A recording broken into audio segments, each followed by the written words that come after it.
a small little track. Yeah. All is fair in love and war, right? And racing's war, so. Oh! Getting a little western, getting sideways. Coming in hot. He is definitely on the gas on that XG750. These guys are all having some fun out here.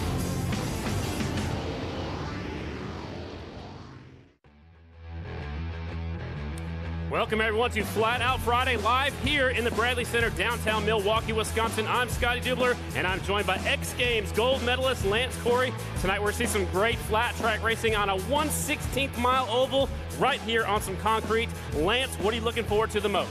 Really what I'm looking forward to the most is the Boone e-bikes. Those are the ones I want to ride. Yeah, I would like to ride any of those bikes out there. Man, it looks like they're all having a lot of fun. We started earlier in the afternoon, and we're just getting faster and faster as we go. That's right. It's amazing how much power these guys can put to the ground in such a small track on polished concrete. Well, you throw a little bit of Dr. Pepper syrup on there, it makes it nice and sticky, and they go extra fast. Yep, that's right. You can actually smell the syrup all the way up here. Well, we're getting ready for an exciting night of racing. Let's go down trackside for our sidekick, and she'll tell us about the first race. I am Diana Dahlgren. I'm down here on the racetrack giving you the fun interviews, the nitty gritty, what you guys need to know. And what we have first up is the Grom class. These are gonna be your stock Honda Groms or your Kawasaki Z125 Pros only. And you wanna know something? They've removed the kickstand, turn signals, the license plate displays, mirrors, and rear foot pegs. We've got a lot of racing happening, but like you said, we got that Dr. Pepper syrup. It's been applied with the sprayer all day today, giving these racers the traction they need to get around these corners. Guys, it's gonna be a good night of racing. It sure is, Diane. We can't wait to get the Grom race going. Like we said, Lance, we had 260 entries. We started earlier today. Here comes the semifinal for the Groms. There are 3 riders in this one, and the fast winner, the only winner, I guess, will move on to the final. They're going to come out every time, Lance, and get one lap to warm up their tires, maybe knock the dirt off their tires, and then they'll line up. We're going to go racing. Yeah, no, that makes sense. Make sure the bike's warm and ready, and the tires are warm and ready, and may the best man win. So in the Grom class, we started with 18 riders, and we'll work our way down. We'll have one main event a little bit later on. This is semifinal number 1, number 79 out there is Storlino. They gave us all the hardest names in this first race. Number 5 is Malakowski, and the 45 is Topskowski. So here we go already. Light turns green, and they are off into the first corner. It's Grom side by side down the back straightaway. There's 3 of them out there. We're only taking the winner, Lance. I don't know. I mean, 45 looks like he's off to a good start, and the 2 in the back look like they're going to be fighting each other for a little bit. Well, you don't want to fight for last. You want to get out there and go for the win. As there's a good shot from up above. There's a lot of rubber down there on top of that Dr. Pepper syrup. And this is semi-final number 1 for the Grom class, winner only. There's the 45 pulling away. There he goes. Now, what do you think? You think that one dude out there has a brake light on his bike? Do you think that's an advantage or disadvantage? Man, I don't know. I would, maybe it's a distraction, so it could be an advantage, but maybe when that guy's getting on the brake, so that might not, it might not be a factor. I don't know. White flag's out from Kevin Clark. He's the flagman to the stars, they call him, his last lap for number 45. Topskowski out there on this Grom, and there is the checkered flag bouncing off the wall. Woo! And that's how we get the show started right there. That's semi-final number 1 for the Groms. Up next, semi-final number 2 for the Groms. And there's a lot of stuff happening. They're tuning in on Facebook all around the world. We're expecting a large crowd, and you're going to give us some people that are tuning into Facebook a little bit later on. So if you want to hit us up on the Harley-Davidson Facebook page, maybe we'll read some comments a little bit later on. Tell us what you think. Pick your favorite rider and just let us know what's happening out there. So Lance will bring that to us here in a little bit. This is Grom semi number 2. The 444 is Campbell. 34 is Eiding, and the 113 is Rasmussen. And they're out there on the Groms, and one of them's on the Kawasaki Z125. So that's a little Kawasaki one. Again, winner, just like the last one, the winner out of this one moves on directly to the main event. So when they bring you out, Lance, you have to go to the inside to the outside. So the pole sitter can either pick inside or outside, and they all have to follow suit. Well, I would personally want inside. You know, Absolutely. That's the shortest line in the race. Absolutely. That's a good pick right there. You're showing your racing skills. I know you're a freestyle motocrosser, but you're also a racer before that. I am a racer, born and raised, basically since I was born. 4 years old, I started racing, and that's what I know. All right. 444 out in front. That is Campbell. Campbell leading the way on his red motorcycle. That's a little Grom out there. Takes a look over his shoulder. Most times when you're racing, you don't want to do that, but he's got a pretty big advantage already early on in this one. Yeah, it looks like he's just taking off on this class, and I'm pretty sure he's going to take it home. Unless he I guess he's the only man that can beat himself right now. Yeah, if he falls off or something like that, then that would be it. So he needs to keep it on 2 wheels. Kevin Clark shows him 2 laps to go. He'll be signaling the riders all night long for you new fans out there, you new flat track fans. And that time by, he showed him 2 laps with the white and the green standing sideways. White flag, that means not to surrender, but it means 1 more lap to go here in this semifinal. Smooth sailing for the leader. He is way out in front. I hear some loud bikes starting up right now. Absolutely. So the 444 taking the win, Campbell, and he will move on into the main event. Man, that was quick, fast, and in a hurry. We're already moving on into our amateur semifinal. And let's go to down. Diana's out there on the racetrack. Are you crazy, girl? Yeah, that's right. I am on the racetrack. The camera's not pointing towards me, but I'm here. And we are having the Open AM class right now. These participants, they're 12 years or older. They must be 14 years old to ride the 450 CE. No brakeless bikes are allowed. And these bikes must be full framed with the 150 minimum CCs. Let's check them out, guys. Open Amateur, the biggest class, 42 entries here today. Number 95 is Mock. The 75 is Ellis, 911 Clements, 351 is Medema, 713 Wegenstadt, and 73 Smith, and the 558 is Warden. So a big group right here. I got top 0 to the main event, so I'm not sure who else is going to go. Yeah. Looks like that's what that says. So all we know is we got to run up front, try to get there in a hurry, and then we'll take the fastest guys moving on into the main event. Open Amateurs coming up. And there's a bunch of them out there, so it's go or go home time. Now what's interesting is I see dirt bikes and then I see Harley-Davidsons. Well, you can ride whatever you want. Open Amateur class. You know, Diana just explained the rules. There's another big bike with Ukes on the side of it, and you can see a bunch of bright orange shirts up here in the crowd. They're all from Ukes Harley-Davidson. Don't you have a story for me of the yellow bike in the back? The yellow bike, that is, well, not that one. Oh, not that one? No, there's another one coming out. But no, that is Bree. Bree actually used to have a road race team. She's back in the pack right now. This is her first ever race, and she's out here with these guys. 911 on the inside, taking over the lead. Red flag is out. Someone jumped the gate out there. You noticed? So? Yeah, something happened. All right. So there's not a starting gate like motocross, so they line them up. There's a laser beam going across the starting line, so if anybody creeps across the line, they know that, and they'll signal somebody. So they're going to probably put somebody in the back row. 911 pulls up that Harley-Davidson. That looks like an XG750 to me. That is. It's a pretty rad-looking XG750. Dude, there are bikes all the way around through all the aisles and the walkways underneath this building, completely full of motorcycles. Wow. So it doesn't look like they slid anybody back. Maybe they just weren't quite ready to start the race. So we'll take off right now. Light turns green.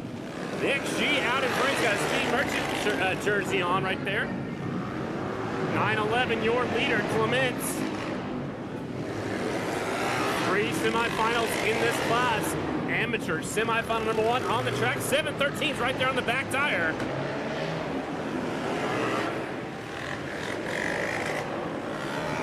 Some more hard names up here up north. 911 goes a little bit wide. Here comes the 713 looking at the inside. I saw another brake light like you were talking about earlier. Yeah, is that affecting him out there? I don't know, man. I don't remember racing anybody with the brake lights, so I don't know how that would bother you. Now we have a 750cc against a 450cc. Yeah. I see them both putting power to the ground. Do you think there's an advantage on that? Well, the 450 is a lot lighter weight, I would assume. But as long as you get that traction, you know, you slide your rear, your butt over that rear wheel, get some traction, and take them off the corner. That's what you got to be doing. So it seems to be working for both of them. White flag is out for the 911. Clements on the Harley-Davidson. Last lap, the lap times are so fast, it's hard to keep track of. Checkered flag is out. It's 911 with the win. Look like 713 finishes up there in second. That is Wegenstadt on a Yamaha. That was a close one. Clements had to stay on his game the whole race. Yeah, he did. He was right there, which was good. They didn't tell us exactly how many people are transferring to the main event, so we'll see the fastest out of that class in the main. Up next, amateur semifinal number 2 of 3. So there's 3 semifinals in this class. Here they come. 240's going to lead him out. That's Wick. We got 976 Permanian. 77 is Rochelot. 38L is Jones. 18 Frank. 37 Doenbaugh. And 08 is Martin. So here they come again. Same class. Open amateur class. Now I see Jeff Wick out there has a GoPro facing backwards. Is that him thinking he's going to be in the lead and wants to film everyone behind him? I would assume so. Yeah, maybe his buddies start back on the back row. You think? I don't know. I don't know. I'd face it forward, but maybe he's tired of watching what's happening in front of him. He'd already seen that. Uh-oh, he's stalled out right now. Oh, so you're talking about the 240 with the GoPro strapped to his back, right? Yep. So once again, looks like we got an old style Honda right there near the outside. That's a good looking framer. The rest are motocross style bikes. Here we go. Shields are up. It don't matter. We're going green. Oh, he stalled. Jeff Wick stalled in the launch. Bumping and Another banging stall. going on. 2 stalls in the first corner. There's bikes all over the place. Only 3 of them. Now 4 of them are still running. Tough break for the 38L. That's Jones out there. There's the 08 of Martins. Martins with some pretty cool looking pink gear. And the number 08, you guys, this is a 15-year-old girl riding down here, and look at her go. I mean, she's on the big screen right now. That is right. 08 is out there. That's Zaria Martin. She was the winner here last year in the ladies class, so Zaria knows her way around the track for sure. She looked good in that pink fly gear. That's Fox, isn't it? It's Fox gear. Yep. She's already lapping people, man. That's cool. I mean, she's staying smooth is really what it is. Her throttle control is just perfect. You notice a lot of the other guys are kind of sliding out, not getting the traction down. Absolutely. 2 laps to go from Kevin Clark. He shows them 2 laps remaining. The leaders caught up to some lap traffic, and that's allowed second place to close the gap. That's the 37 bike of Dowenbach. And Dowenbach's looking up the inside. Battle for the lead. Uh-oh. They touch tires. Checkered flags out. The crowd is going crazy. As a young lady, Zaria takes the win. She's from Fond du Lac, Wisconsin, right there. Zaria Martin's taking the win on the 08 machine. We'll see her later on in that main event. Up next, semi-final, number 3 of 3 in the amateur class. 84 is going to be Winkler. As I look at the restart of the first corner, one bike stalled right there, one stalled off the line. Yeah, man. That's tough. You don't want to stall your bike because the track is so fast. If you stall it, there's hardly any way you're going to catch back up. Yep. Semi-final number 3, the open amateur class. 84 is Winkler. 06, Laurel Prack. 74 is Cromie. 59 is Barry. That's Bob Barry. If you guys flat track fans, that's his nephew out there. The 11 is Hubbard. Annie Wyman, another female out there on the 158, and Noyes on the number 14 bike. Mitchell Noyes on the Honda from Milwaukee, sponsored by the shop as they pull up to the line. Keep your eyes on 74 out there. That's Cromie. That's Brooke. That's another female rider out there. So we got some girls in the open amateur class. We also have a ladies class a little bit later on. Lance, there's 11 classes running here tonight. That's incredible. Do you think that these girls are actually going to be racing the women's class as well? I would assume so, yeah. You know, this is a good chance to get warmed up, see where they stack up against the guys, and then they'll go up there and battle against the ladies. The 14 bike having an issue out there. Now, notice that's a 2-stroke, and that suspension's full height. Way up there. That looks like one of your bikes. Yeah, right? All right, so tough break for the 14 bike. I didn't have them on the list. The 74 gets a terrible start. So she might have done that on purpose to see where these guys are going to race. It's Prack on the inside. Laurel Prack, actually, I saw him a few years back at the Dirt Track Grand Championships. He brought me one of his T-shirts and a bottle of water. He goes, dude, you've been announcing all day and you said my name right every time. I thought that was awesome. That's something that I've dealt with a lot in my career. People call me Curry. Yeah. They don't know how to pronounce it, so. Yep, I get it. My last name's Dubler, and everybody doesn't know how to say it right either. So I get it. So I try to say everybody's name right when I'm announcing for sure. Laurel Prack out front, 06, showing the way. He's looking solid, elbows up. 59 shoves it in there.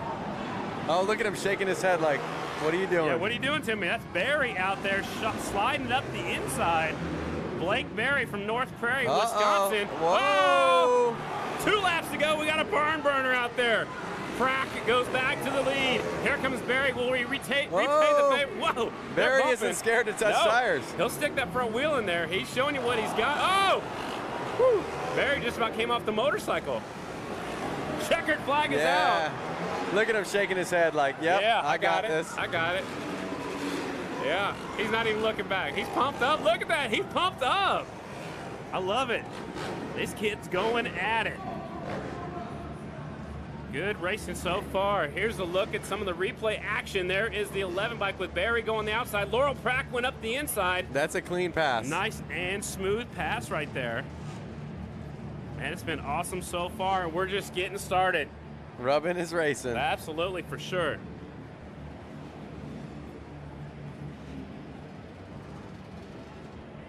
Let's go trackside once again. Diana Dahlgren, check it out. So next up, we have the open vintage class. These engine sizes are unlimited. These racers must be 18 years old today. If they aren't, they can't race here. Then we have the engines, they must be 1981 or older. That's almost a full decade older than me, guys. And not only that, the rear brakes are mandatory. Check them out. You're just trying to tell us how young you are? Is that what you're doing, Diane? Yes, I am. Okay, That's exactly what I'm doing. I got it. So, man, the vintage bikes are out there. You can definitely hear the different sound of the motorcycles. I hear a two-stroke out there, yep. 4 strokes out there. So this you can smell the two-stroke too. All right, vintage semi-final number 1. Top 2 will go to the main event. Number 90 is Peterson on a Honda. 50 Skipworth. 431 is Darren Carter out there in a Bull Taco. 237 is Moldenhauer. 43 is Reese. 51 is DeBoer. 18 Hannum out there on the Honda. So this is open vintage. Check out, there's some big heavy machine right there closest to it. That 90 bike, that's one of the big Hondas. Bull Taco right in the middle. Top 2 to the main event. Vintage semi-final. 237 up the inside. Holdenbauer gets the lead. Now the Bull Taco goes to the front. That's Darren Carter. I used to race against him quite a bit. Aren't you number 43 too? I used to be national number 43, that's correct. So, and I know you got a thing for Bull Tacos. Yeah, so he's making it look good. My grandfather and my dad raced a lot of Bull Tacos when I was growing up, so it's cool to see the 43 out in front, and it's on a Bull Taco. Where are Bull Tacos made again? Made in Spain. Made in Spain. Back in the day, The craziest thing is I'm reading these comments of people from around the world. Yep. I'm reading people proud of the Bull Taco. I'm reading of people that are in Spain watching this. Awesome. I'm reading people all over. Dave Barrett in Australia. People all over America. Monty Lathan checking out all the racing. Awesome. Lance, why don't you go ahead and read some of that Filipino language I see coming through. We got Chinese, we got Philippines. Yeah, it's pretty hard. I can't do it. I don't have time. They're coming in too fast. So they're getting kind of spread out right now. Looks like the 43 is still way out in front. He's actually on cruise control. He's so out in front, Lance. He's just barely putzing around. Maybe he's saving that Bull Taco for the main event. Yeah, I mean, he knows he made it, and he is saving all that energy. Yeah, that too, and the motorcycle. You know, those bikes are old. The Bull Tacos were made back in the early 70s. And that's a beautiful looking Bull Taco Astro right there, the 43, or it's 431. They added a 1 on it. So that's 431, vintage semi, final number 1. I do want to chime in. I saw some people asking here, has the Harley Hooligan raced yet? They haven't raced yet, and they're coming up, and there's a lot of it. That's true. Here's your look at the wheelie across the start-finish line. Darren Carter, 431. The flagman gets right there in the action. That is Kevin Clark. That's what he is known for. He'll do it on a mile, on a half mile, and on a 1/16th concrete oval. Kevin Clark, man, he's out there. Vintage semi number 2 coming to the track. The 0 is Saunders. The 11 is Jungroth. 37, Doenbach. 40 is Brosh. 618, Zielinski. 8 is Castle. 18M is Marino. It's another group of vintage bikes. The 40 bike, I see him a lot. That's an old style looking, looks like an old KX out there. Did you see that bike in the pits? Yeah, I saw that bike in the pits. I looked at all these bikes in the pits, and some of them are so clean, so nice, I can't even believe that they're out there banging bars on them. So, which one do you want to ride the most? I mean, that Bull Taco that just won the race was pretty pristine, I'm going to be honest. You got to shift on the wrong side. Do you think you can handle that? I noticed his shifter and brake were both on the right side. That was the secret. That was part of the key why they were so fast back in the day, because you could actually shift the motorcycle, which was good if you're on a bigger track. You know, here, you pretty much put it in one gear and leave it. But when you're on a bigger track, those Bull Tacos, you had to shift them. The shifter was already on the right side, so it worked out perfect. Light turns green. 11 grabs the whole shot. The crowd makes a lot of noise here. We're expecting a full crowd here tonight, Lance. No, it's incredible. So the 11 bike is out in front. That's Jungroth. Top 2 going to the main event. Here comes the 37 going all the way around the outside. That's Doenbach. Doenbach's looking for a way around the outside. He's got a tinted shield on. It must be really bright out there for him. Leader has his shield lifted up. That's right. Oh, 57 goes wide. There's a good battle for second place going on. The 40 bike's catching up. That's the transfer spot. How many are they taking from here? They're taking 2 riders, so the battle's going to be for his second position. 37 caught the leader again. Now there's the 40 bike. He's in the mix, ladies and gentlemen. Whoa! Whoa! Whoa, watch out. Watch out, cameraman. Bike going sideways on the track. Man, right in front of the leaders. It's the 11 bike out in front. That's Jungreth. But number 40, he's trying to get in there. He wants to transfer. He doesn't want to go home tonight. Oh, the leader slips wide as the white flag comes out. New leaders, the 37. Delwenbach goes to the lead. Looks like he's got some old-style leathers on out in front. Oh, 40 bike throws it away. Checkered flag is out. So the transfers, the 37 and the 11. Tough break for my buddy, number 40. Like Ricky Bobby says, if you ain't first, you're last. That's right. That means you're putting it in the hall or you'll be done for the night. So there goes that Kawasaki. He's got day glow, yellow frame, and a bright green gas tank. Let's take a look at the replay here from Flat Out Friday. 40 goes up the inside. It was a last-ditch effort. Just throws it away. Man. He leaned into that thing. He gave it all, but he tried to use his buddy as a berm, I think. Well, you got to do what you got to do. We got another interesting class coming up next. Let's go down trackside to Diana Dahlgren. Yep, that's right, Scotty. We have the Boonie bike class coming up next. These bikes are pull start, no larger than 12-inch wheels, rigid rear wheel. The left foot peg is foldable or removed. Remember that these riders must wear full AMA required racing safety gear, including gloves, long sleeve shirt, and ankle high boots. They must have full faced helmets. Riders must be 18 years old. Guys, take it away. Man, this looks like a lot of fun. I think we should ride this class next year. This is the class that I want to be out there on. Well, it's the Boonie class, so you just heard the rules. We're not sure how many transfer to the main event. We'll see when we get there. But the 62 is Seiler, 64 is Schneider, 44 is Chernowski, 94 is Hansen, 25 Spence. Linkowski's on the 7 bike. McManus 17, 53 is Fester, De Boer 511, Rasmussen 113, Von Muntz 33.3, and the 418 is Barney. So there's a whole lot of them out there, and this is the Boonie class. There's 29 total, so we'll narrow it down to probably the top 12 for the main event. We had heat races earlier this afternoon before we came live here on Facebook. Now, why are they lining up?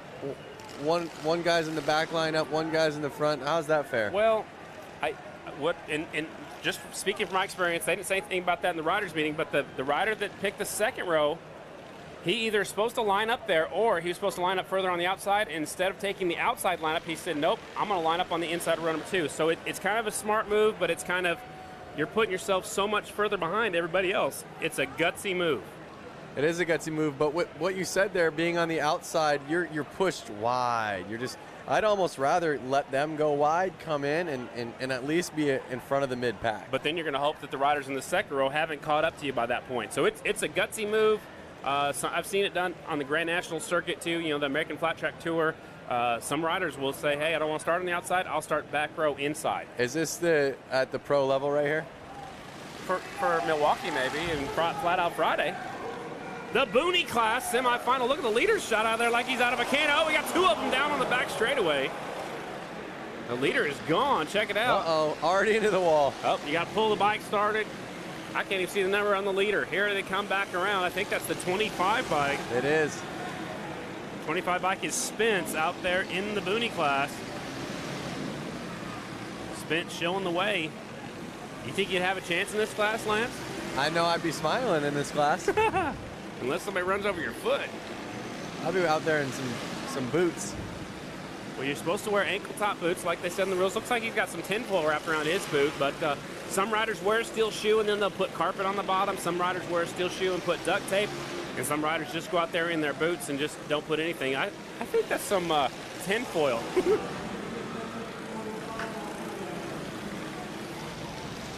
He's staying out there in the lead, number 25. He's pretty far out there. That is Spence out there. I'm trying to find some more information on him on our list over here. Lapping people already. Did you tell him that's the fast way around the track? I told him some of my secrets that I saw. All right, go fast, turn left. White flag's out in a hurry. 25 way out in front. He just looks like he's out there in cruise control, maybe setting himself up for the main event. You got some lap traffic, and there's the checkered flag. So tough break for the 17 bike who finished 1 lap down. That was McManus. Looks like he's having fun. Doesn't even need no goggles. He knew he's going to be out in front. Yep. Open up the gate. Now, I wonder how many of these guys are actually going to be racing big bikes as well. Probably quite a few of them. I mean, if you're going to make the trip, you might as well run 2 classes, you know.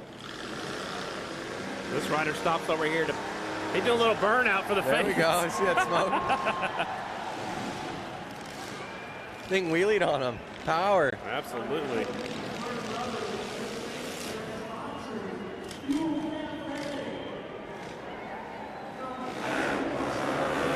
Track cleared off. Let's go down trackside and hear from Diane. Scotty, Lance, these guys must have 19-inch AMA approved dirt track tires. There's no slicks allowed here. Must have a license from a national governing body. These guys are the best in flat track. The pro class is going down. That's right. So we had heat races earlier. These are the semifinals. We'll take the top 2 to the main event. These are the guys that I get to call week in and week out. On the pole, number 88 is the Rocket, Ron Wood. 22, the son of an almond farmer. That's James Monaco from California. 57, Parker Lang. 25, Kevin Anderson from Minnesota. Myers on the 199. Kenny Dolan, number 64. And Andrew Hook from Minnesota right there on the 197, a second-generation racer. His dad was former number 77, Peter Hook. Here we go. Light turns green, and they are off. Ron Wood gets the whole shot from the inside. 2 riders go in the main event. This is go time right now. Oh, one rider down. It's incredible to see how much the pace is up for these guys and how fast they can go around this little track. What I also know is how close together they are. Yep. They are nose to tail through these corners. The 22, James Monaco, that's his brand new national number, and he is riding today for Mac Daddy Racing, George Mack out of Illinois. I know he probably wants to get in front. That's all right. Second, we'll put him in the main event. He came here from California, so he came just as far as you did, just to race out here Flat Out Friday. That's right. But he had to bring his motorcycle. Well, his motorcycle came up from Illinois, so he flew in here just like you. Yep, absolutely. Ron Wood right there used to be national number 88. He's retired. He said, I'm going to Daytona to help my son race a 65cc, but before that, I'm going to come play out here in Milwaukee. That's awesome. Pro semi number 1, top 2 to the main event. Ron Wood and James Monaco. Here they come, final corner. It's going to be the Rocket, Ron Wood. And Monaco comes in second, so 88 and the 22, some double digits right there, first and second place. Ron Wood taking the win on the 88 Honda. They were all Hondas in that one. We'll take a look at a replay right here, see if we can see early on in this one. Watch the left side of the screen, Kenny Dolan, the 199. He just got pushed out. Yeah, well, you know, if you don't have the preferred line, or if you have the preferred line, somebody else wants it, they're going to go for it. Semi-final number 2, just like the last one, top 2 to the main event. 29K is Kyle Weiss. 161 Hurricane, Matthew Gunther. 48 Cole Feely. 49 Nick Weimer. 196 Alec Muth. 10L Mac McGrew. And the 28P is Michael Bickerton. So 1 Yamaha, the rest are on Hondas in this one, and it is just like the last one. Top 2 will go to the main event. In the Expert Pro class, there's actually 24 entries. Only 12 of them will make the main event. And that will be the 35-lap Charlotte Canes Memorial main event, where it pays $100 to lead every lap, Lance. Every lap you get $100 for your lead? Yeah, let's sign up. That's a pretty good gig right there. Well, they do that to honor Charlotte Canes. She used to be national. She was number 35L, so they threw it. They've gathered sponsors, people donate, and extra $100 to leading the lap. That's the main event. This is semifinal number 2. Hurricane Matthew Gunther grabs the whole shot. Weiss up the inside. Number 29K takes over second. Matthew Gunther out in front, trying to look forward. Look how far he turns his head to the left, like right there. He's already looking towards the straightaway. Yeah, he was already looking at the next corner almost. Yeah. They teach you that in some of these flat track schools. Watch his head. Oh, 196 on the ground. Go down. Right in front of the leaders. It's still Gunther out front. Here comes the 29 by catching up. He's catching in a hurry. 8 lap semifinal. Weiss goes up the inside. New leader, 29K. Kyle Weiss from up here in Wisconsin. He was our pole setter. Gunther loses another position. The 48 goes by. It's Cole Feely. Feely doing it for Vanilla Cycles out there. Feely moves into second. Gunther now in third. 2 laps to go. You see how low the air pressure is on those rear tires. You want to hook up the tire to the concrete and that Dr. Pepper syrup. Gunther tries the inside once again. Watch their battle for second place. Gunther shoves him up the track, and Gunther takes that second spot back away. That's some racing right there. That is racing. God, you got to be so bummed if you got pushed out last corner, last lap. I would be too, but man, how about for Hurricane Matthew Gunther not giving up? Check out the replay. Here we go. This is early on when we had the crash. The 196 got in there. Oh, and a little high side. Mac McGrew had nowhere to go. Yep. And here is the pass we saw just a few moments ago. Gunther slips a little bit wide. Weiss says, thank you very much. I'll take it from here. I'll see you in the main event. Gunther, though, with the last lap pass to put it into the main event, he actually slipped back to the third spot. There's how he went to third right there. All right. Let's go down to Diana so to explain our next class. Is the hooligan class. These riders must be 18 years or older. Modern bikes, guys, we're talking about 1986 or newer on stock framed twins. We have 750cc minimum, no dirt bikes, and no pros. No pros. That's a new rule this year. You cannot be a professional license holder to race in this class. 17 is Fisher on the Harley-Davidson. Actually, this entire field in this race are all Harley-Davidsons. 46 is Aaron Guardado. 38 is Rydell. Arcero is on the 33. Wiggins, 22X. 51 Holstein. 21's Hogan. Bolensky on the 11. Haupt on the 67. Osterman Jr. on the 37 bike. Top two to the main event. You know some of these guys out there, don't you, Lance? I do know some of these guys. I was just on the SMC Co. Street rod that was out at X Games, and we were ripping up and down the mountain next to the half pipe. It was pretty incredible. That was nuts, man. Those guys are crazy. All right, lining them up. They're all Harley-Davidsons listed on here. That one actually looks like a complete custom gas tank, like maybe a Buell-style gas tank. That's off of Buell, yes, that's right. Yeah, exactly. All right. That's one out of Long Beach. He actually flew a red-eye to get here from his full-time job last night. All right. Lining them up. A lot of... One thing I want to know is a lot of these Harley hooligans are on social media. I want to know who's on social media watching us right now. I want them to post it. Hashtag Harley Hooligan. I'm going to go on Instagram. I'm going to go on Facebook. I'm going to go on all the social media platforms, and I'm going to see what we got, comment. I'm going to like. I'm going to check it out. Hit us up on the Harley-Davidson Facebook page. That's what we're looking at. Some of the bikes took off early. Some of the bikes are still sitting in the back. I don't know what happened there. Well, maybe they're giving them one lap. I don't know. Looked like maybe a false start. I don't know. So there's the reason we have 4 semifinals in this one. There were 54 hooligans signed up. 54 hooligans. Here's a look at it. So they're going to give them one lap to check out the track. Some riders took off. Some riders said, I don't know, maybe not. So maybe some guys weren't paying attention. There's a good shot from up above the finish line right here. Again, 54 entries here in the hooligan class. That is why we have 4 semifinals. We're going to take the fastest 2, the top 2 riders out of the semifinal. Look at that. His tank says XL 1000R Harley-Davidson. Kind of looks like an XR 750 tank, but it says XL 1000R. There's one of the Gordados, the 46 machine. I see West Bend Harley-Davidson on the 17 gas tank. All right, so here we go. They're lined up watching for the green light. Whoa, Gordado pulls the front wheel. Still is in the lead. He had the wheelie and still is your leader. It's Gordado, 46. 33 moves into second. That's Arcero. That bike's got power and he knows how to use it. No kidding, man. He stood that thing straight up and down. Diana's down there. Diana, you know some more about that 46 bike. That's right. We had Aaron Gordado, number 46, on our pre-show here tonight. Lance, he's quite the guest. He was talking about how lately he's been having a little bit of issues falling. We're going to see him keep it on 2 wheels here tonight in Milwaukee for Flat Out. Are we going to see him on the podium here tonight? Well, right now he slipped out of a transfer spot. 67 in the lead. That's Haupt. And in second now is the 17 bike of Fisher. Fisher was on the pole for this one. Oh, we lose one coming off of turn number 2. Hopefully he stays out of the way. They told him during the riders meeting to get the heck out of the way. It's the 9 bike. It's so incredible. 50-plus riders out here, all names we want to see in the main event, and they're only taking 2 from each.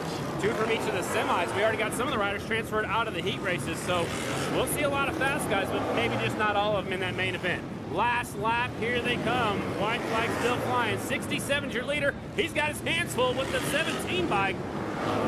67-17 across the line almost at the same time. Haupt doing a little hill clicker. Yeah. He's doing some freestyle. He's doing some freestyle out there. Oh, look at that. Somebody doing a burnout. Somebody doing a burnout. Turn number 2. You see the smoke. There we go. That's what was going down last night at the Fuel Cafe. That's what a hooligan is right there. Yeah, there's a hooligan for you. He said, I'm not in the main event. I don't need that tire anymore. Yep. Let's take a look at the pass early on in this one. This is hooligan semifinal number 1. Pass for the lead. The 67 goes up. The inside slides Gordado wide. I believe that opened up the door for the 17 bike as well. So for you new fans out there, you want to stay down low on the shortest way around, but he slid wide, and that allowed 2 bikes to go on by. Man, we got a smoke show behind us. Yeah. The arena smoked out, and you could just see that when Gordado was out there, he kind of left the door open. He kind of his bike was stood up, and he got past. Yeah, he opened up the door a little bit too far, and they definitely took advantage of it. So we'll take a look at the finish once again here. That one is the 67 bike coming across. There's the white flag. Here they come. They caught up to a lap rider, and they came across the checkered flag. There's the lap rider right there. So it was a really tight race across that finish line. Again, the 67 bike taking the win. That is Haupt out there on the Harley-Davidson. We're trying to let some of the smoke dissipate. There's a good look at the crowd down there in the pit area. I see national number 29, Jake Mattia, down there, standing there. He's watching the track and watching to see what's happening. He'll be riding the 35L bike. Let's go down to Diane. Diane, are you down there in the smoke show? Yeah, that's right. I am down here in the smoke show. You guys can see me right over here, or not actually. It's zooming out, but I'm in the tunnel right now. You guys have got to see this, the mass amount of riders we have coming through this small, narrow area. Over 250 entries here alone tonight, guys. Loads of bikes fill these hallways. It looks pretty crowded down there. We're bringing them out. Hooligan semi number 2. We got another 67 with a different Haupt on it. 24 is Tucker, 44Z is Hansen, 41 Johnson, 66X is Burhow. Jordan Baber out there on the 72 bike. Jeremy DeRuyter, used to be national number 34, is out there. 70 is James. That's Paul James. Works for the Harley-Davidson factory. Dan Mishler on the 77 bike, and Zielinski on the 618. So we got Harleys, a KTM, and a Suzuki out there. Mishler, number 77, on a Suzuki. I love that these bikes are technically street legal bikes. Take these number plates off, put a headlight on it, and you're basically rolling these on the road. Look at that 44 bike pulling up to the inside. He wasn't supposed to be inside on our list, but they used to race those. That's a ZX 1200R. They used to race those, road race those. And my buddy Bubba Blackwell, the professional Harley-Davidson stunt rider and jumper, he actually has an XR 1200 that I call my bike because I help him out sometimes. But nice. they're fun bikes, man. They're a lot of fun. There's Jordan Baber out there. He's been running this hooligan stuff all across the country. And he's getting pretty fast on that 72 bike. He's got a little bit of help from S&S with those new S&S pipes on there. Mag front wheel. Would you ride this class? I would love to ride this class. But it's just as fun kind of sitting up here watching it all go down and chiming in and hanging with you. Yeah, man, this is a blast. I'm smiling ear to ear, and I'm not even out there riding. So Mishler was on the 77 bike. He was listed here on a Suzuki, but he just rode by on a Harley. 44D, I don't have a 44D on my list, but 44Z on my list is Hansen. So they don't have much time. We're not going to wait for them very long. So they're taking a look down there. I see somebody's grabbing a spark plug wrench over here. Where the entrance to the track is what they're working on. Check it out. That's a Camel Pro front number plate on the 67 bike. I'm digging that. That's old school, man. Old school. I'm checking out how some guys have moto dirt bike helmets and some guys have sport bike helmets, street bike helmets. 67 was supposed to be on the pole on my list. That's Haupt. And it's listed here as a Harley, so that's a Buell, right? That's a Buell? Yep, that's a Buell. With the red, white, and blue paint job on there. Yes, sir. So 67, that's the style of the, used to be number 67, Bubba Schobert. He ended up being a couple-time champion, Grand National champion, went on to be a road racing world champion, too. Bubba Schobert used to run the numbers just like that. Making some adjustments to the 77. Looks like he... Is he running? Yep. Well, right. Where are you going? Oh, he's going out there. Shoves into gear. Now, did you say he has the pole? He was supposed to be back there row number 2, but he was listed here on the Suzuki, so he's made a switch to Harley. That's Mishler. Again, this is the biggest class. 54 hooligans signed up. 2 of these riders going to the main. 44D grabs the hole shot on the inside. 72 of Baber on the outside. Baber, your new leader. Oh, whoa. 24 just about went flying. 72-44. See that S&S bike out there out front. Nice big blue bike. Beautiful machine right there. The 44 bike, keeping him honest right there. He's taking a look up the inside. Now in the past, I've seen those, are they the XR 1200s? Yeah, the taller ones. I've seen those bikes do real well here. And he's taking a look up the inside. They actually used to have a road race team with the exact same paint job on those. He looks like he's holding up some fast company. 34, Jeremy DeRider out there from Wisconsin. He used to be national number 34. He's right there in the 3rd spot. We lost one on the back straightaway. He picked it up. He's all right. And down. And down. Trying to get some friends to pick up his motorcycle. 44 still in the 2nd spot, holding off the 34. Tough break for 24 of Tucker. Laps are winding down. White flag is out. Looks like the leader's holding up the gang a little bit. They got a little squirrely back there behind him, didn't they? Yeah, you don't want to be dancing out there with a 500-600 pound motorcycle. No, absolutely not. There is your winner. Baber taking the win. The 44 getting the other transfer spot. That's a 44D. On my list, I got a 44C of Hansen. You see air horns going off just like we're at a MotoGP, man. That's just cool. That's right. Diana, tell us about the 22 bike coming out. That's right. We interviewed him. He was on our pre-show, and it's Mark Atkins, actually. He's running a cell phone on the front handlebars. If you guys can see this right here, this is a cell phone. He's running a tuner app. He wants to get his bike up to 200 degrees. He says that his bike actually runs better being that hot. So really awesome seeing the tuner app up and live right now. How hot is it right now, Diana?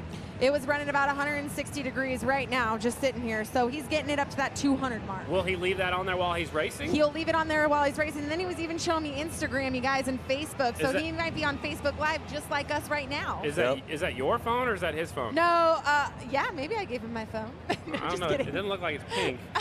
No, I don't have a pink phone. That's his phone, you guys. And he Okay. has lots of fun stuff happening right now. Well, I'm about ready to run out of lineup, so hopefully we're running out of races. Not only that, but then we have 85, Buddy Settle, right behind him, who was also on our pre-show. So it's becoming a pretty stacked class. We have the 66 lined up back here as well, another Gordado brother. Takes just a second. They're cleaning up the track in different spots. If there's some fluid that's laid down out there, Lance, it gets really, really slick when it's on top of that Dr. Pepper syrup. So they got to make sure all the liquid's cleared off. That's what they're doing in the different corners. We have 2 Hooligan semifinals up next. We'll take the top 2 out of each of them. The 22, that is the Rusty Butcher, right?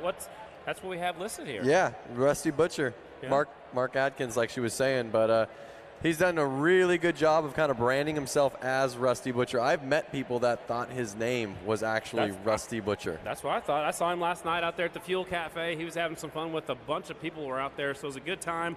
Subtle out there on the 85 bike. He'll be starting second. In this one, looks like they're all Harley-Davidsons. 182 is Klee, 3X is Jones, 816 Pope, 37X is Canavan, 78, don't have a name on him.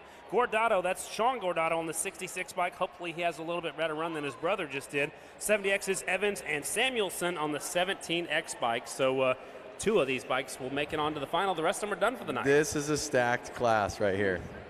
Absolutely. It's the hooligan class, the biggest class of the night. There are 11 classes tonight, 260 entries here tonight.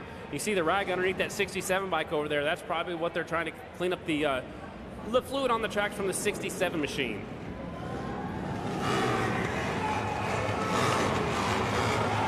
Is that Mark Atkins trying to show off in front of Buddy Settle that he can do a wheelie too? No way. It looked like it. When a guy gets on a motorcycle in front of people, you don't show off, do you? Well, Buddy Settle right there, he's known for his wheelies, and Mark did one right in front of him, so I think he's taunting him before the race even starts. Well, maybe he is. And they're lining up right next to each other. Man, no pressure.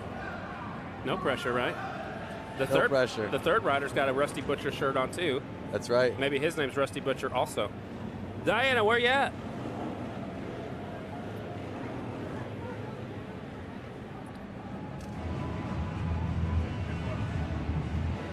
Can't hear her.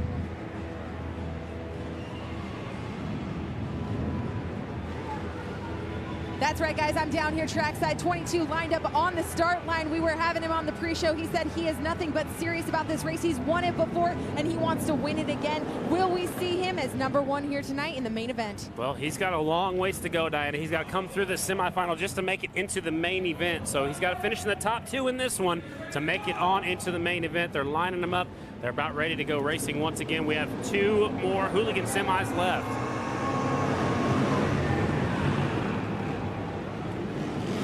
Uh-oh, Buddy Settle out to a quick lead.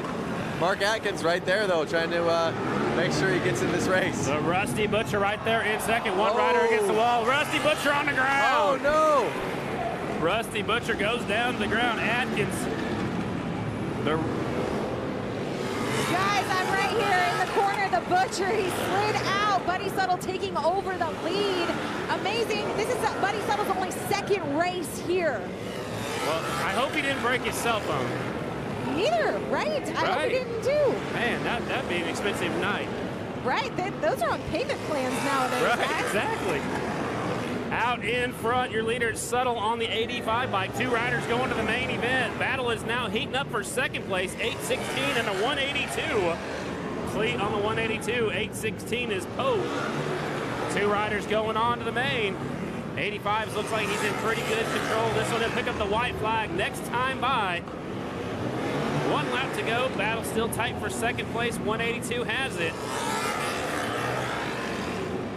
Here comes the checkered flag for your winner on the back wheel.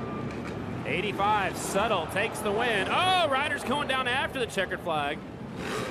That's Pope going down, throwing it away. All right.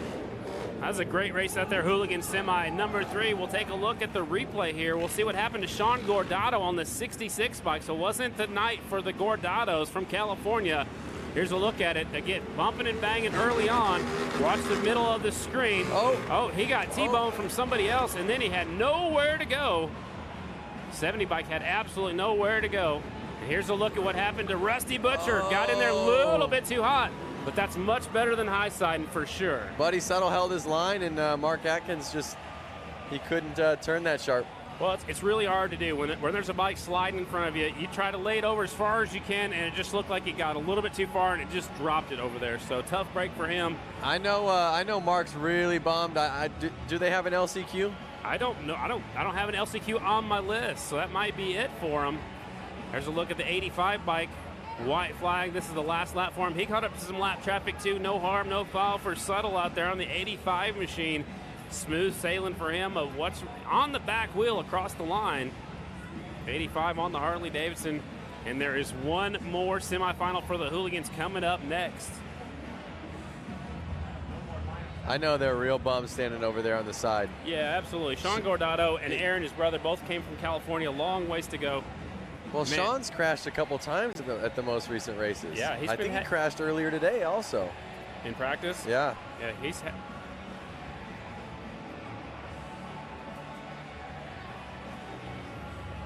Tonight's broadcast is brought to you by the all-new Harley-Davidson Iron 1200 and 48 Special. One with dark custom style and corner cranking performance, the other retro cool with modern swagger.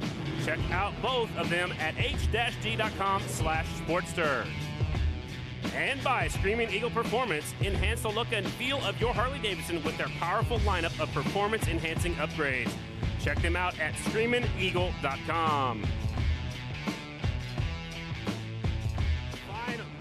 Final hooligan semifinal coming to the track. 45 Flaherty, Terry Vestal number 27, 97 is Lauders, 81 Winkler, 44 Gonzalez, 1901 is Warden on the Indian, 115 is Drake, 477 Tucker, 10 is Gregory, and 84 is Ed Subayas. Keep an eye on that 45 bike. That guy is fast. So is Terry Vestal on the 27 bike. Well, I know it's JJ, right? Number 44? Yep, 45, JJ Flaherty. 45. I know JJ's been winning some stuff. He's local to here. I know he wants to show off to his local fans. Man, he looked good at the X Games last year, too. He's got those bright white leathers on. He won X Games last year, isn't that right? I believe so. JJ rides, man. He's a good rider out there. It's surprised to see him in this semifinal. The 27, Terry Vestal, he's been racing for a long time. I get to announce him quite a bit at some amateur races there in Illinois and throughout the area when I get to do some other races besides the Grand National Flat Track Series. I can't wait to catch up what's going on Facebook. All these people sending us messages and stuff like that, so we'll try to do that here pretty soon. Last semifinal for the Hooligans are lined up right now. There's 4 of them, and the top 2 going to the main event. Here we go. The RPMs pick up. Clutches come out. JJ rides up the inside, taking the lead. You think he's going to run away with this? I don't know. Vestal's pretty quick on indoors. He's right there in second, but JJ got a good start. Great start, actually.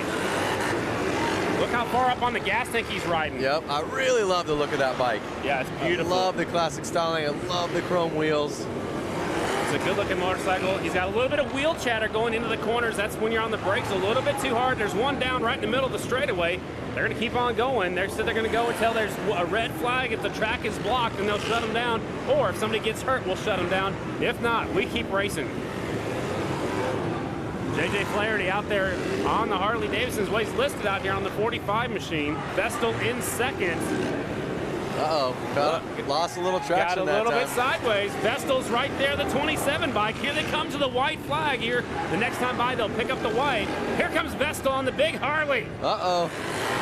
Vestal thought about looking up the inside, but he said, nah, I'll just take my transfer spot. I'll wait for the main event. That's right. This main event is going to be stacked. Absolutely. Checkered flag is out for the 45 of Flaherty. Terry Vestal, number 27, will pick up second place. I'm reading some comments right here. Ron from Daytona, Ohio. Jason Rogers, rooting for Bound Bear Racing. A lot of JJ fans. Absolutely. Chris, Marion. Man, lots of people are tuning in. I'm getting people hit me up on Twitter and stuff like that. Another Corey Thomas, right on. Rooting for Brown Bear. Kurt rooting for JJ. I see people from Texas. I see people from Georgia, California. Taz from Canada.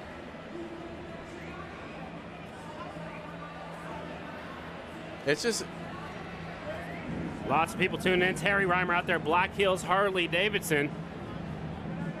Wait a second, is that Larry and Tyser just chilling right there? Sure. Look, he's talking to Diana. Diane, I'm sorry, I said Diana. Larry and Tyser's here. This is the Hooligan Consi race.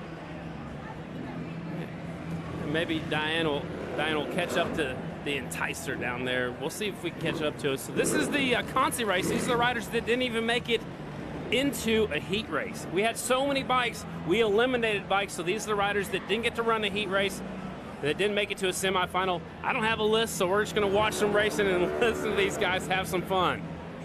462, the 315, and the 18 bike. It's called the Hooligan Consi. Looks like we have a Rusty Butcher employee out there. Oh, light turns green. I don't think some of these guys are ready. The 462's got the lead. He's got the traction. Yep. Now he practices with Rusty Butcher and his boys every day, so he's got a little advantage. The folks from Bill Built Pipes tuning in South Dakota, listening in. Stacy Cooper out there on the West Coast in California. They're watching Flat Out Friday on Facebook. Also, Tim Humphreys, BHD. He's got it live and loud in Ohio. Hooligan. Man, the Hooligan, this is the Consi race. Leader's pulling away in a hurry. I think he's going to lap him. He's putting it on him, isn't he? He must have had some problems earlier in the day because he looks like he's plenty fast enough to make it into the semifinal. Yeah.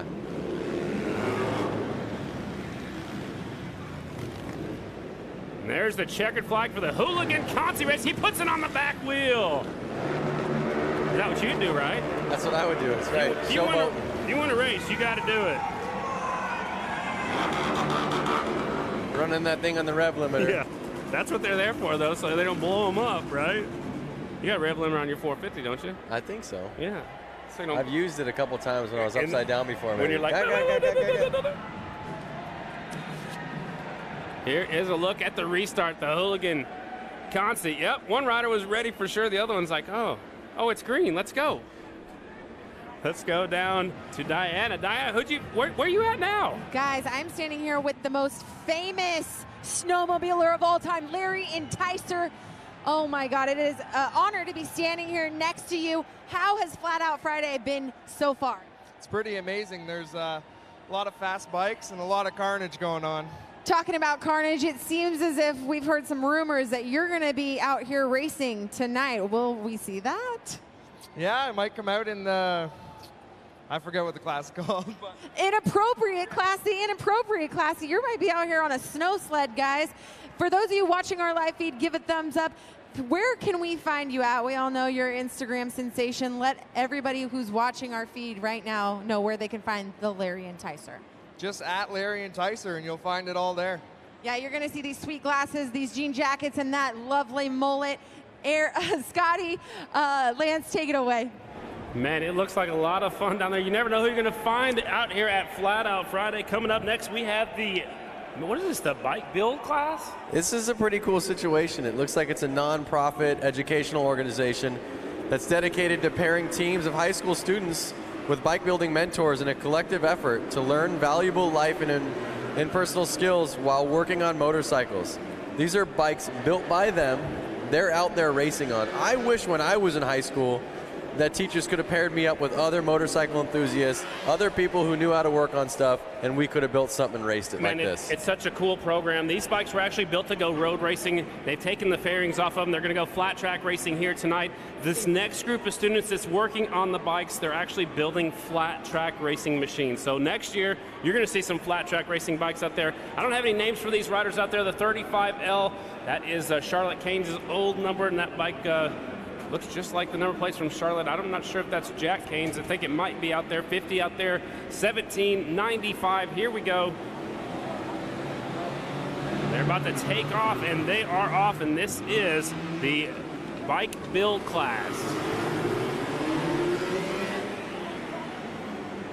It's such a great opportunity for these guys to build something during school and come out here and put it to the test. That is Jack Keynes out in front. Charlotte Keynes' dad running the number 35L. That was his daughter's number, and he is doing it proud out in front of this one. The bike build class. And he's going away with it. So basically, it's like the students get to build the bike with their mentors. Absolutely. And the mentor's actually out there riding it right now. He's showing them the fast way around the track, too. Jack Keynes in the lead, 95 in second, 50 in the third spot. Probably some of the first times these guys have ever raced an indoor race, much less on concrete. And then you throw some Dr. Pepper syrup on top of that, and then you do it in front of this great big crowd. So it's a cool deal. Jack Keynes out there pulling away, number 35. He used to always give me a time when I announced his daughter Charlotte. I used to say West Alice. No, I said West Elise. Yep. And he says West Alice, Wisconsin. So he's from not too far, about 30 minutes down the road from here. And he's actually lapping some of the riders. Checkered flag is going to come out right now. Jack Keynes going to take the win on the 35L bike, which is really cool. We'll see Jake Mattia running the same number plate later on. It is actually Charlotte Keynes' 450 in our expert class. That's such a cool class.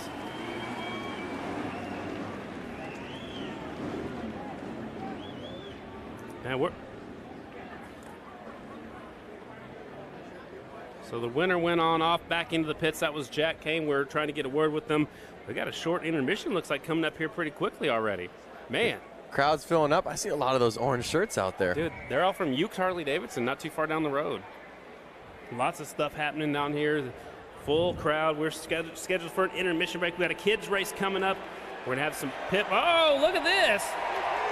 Yeah. Some bicycles coming out. It's a kids race. So awesome. So we got some big horsepower rides, cool. Power wheels, some Strider bikes, and some scooters. Dude, the crowd's louder for these guys than anybody else. Look at the one at the back. Wow. Lance, I don't know if you can see the guy at the back of the pack. He's on the Strider bicycle with a green helmet.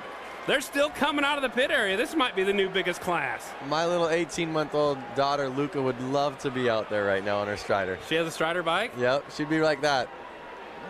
Perfect. You know, guys, all three of us have kids, and it's like this is where it's born at right here. This is where you introduce them. Classes like this, events like these, that you get to plant the seed and hopefully take away our dreams that we get to live every weekend. Man, when I was about 4 or 5 years old, I went over to the Metrodome back in Minneapolis and rode a big wheel on a concrete indoor. Man, that was a long time ago. Oh, look, the little girl got there in a hurry. This is so cool. Man, she just pulled up there at the last second.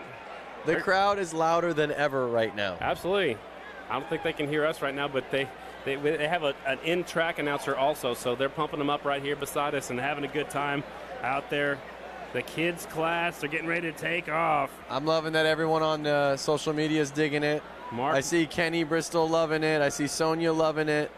I see Sean from Ohio. You hear the crowd yelling, go. Look, he's got E.T. in the front in the basket. He's got E.T. along with him. That's right. I was going to say, coming around the first turn, E.T. I mean, he has the full getup, even the hooded sweatshirt. Man. There he comes. He got his tongue sticking out, too. That is awesome. You see look at the little girl in second place. I can get an interview. We can get an interview. Double checkered flag. E.T. went on by you, Diana. See if you can get anyone for an interview. I'm trying to get someone, guys. We want to see the excitement on these kids' faces. They're still coming. Here comes the Strider bike. The crowd's going nuts. Two little girls. Go, go, go, go. Yeah. Oh. Just about lost E.T. Pull one of them aside if you can. I'd love to see how the excitement on their face. They don't want to stop. I don't think they're still going. Yeah. Well, they're having fun. Oh, this guy's about got a high-speed wobble on the back straightaway. Whew. There goes E.T. Man, they're having some fun out there. Let's go. Look at the Bring E.T. it head on going down back. to me, guys, because I have someone here. Well, tell us about it. All right, so are you going to tell me your name? Max. Max, what's your last name, Max? I don't know. What's Max's last name, Dad? Max Higher. Max Higher. And did you know your daddy puts on this, is a part of the team that puts on this awesome event? Yes. How do you like it? Yes.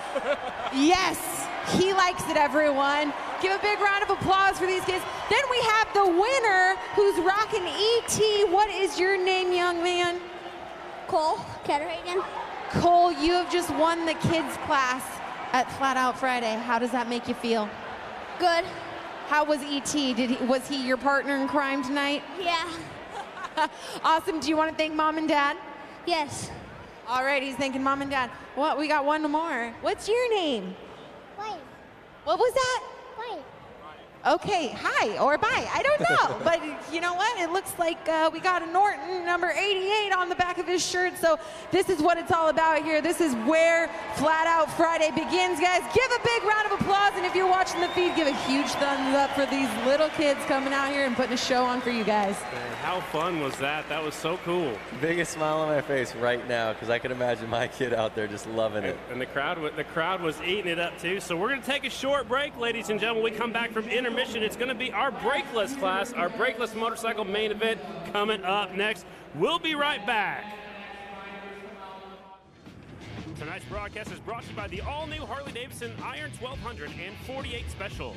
One with dark custom style and corner cranking performance, the other retro cool with modern swagger.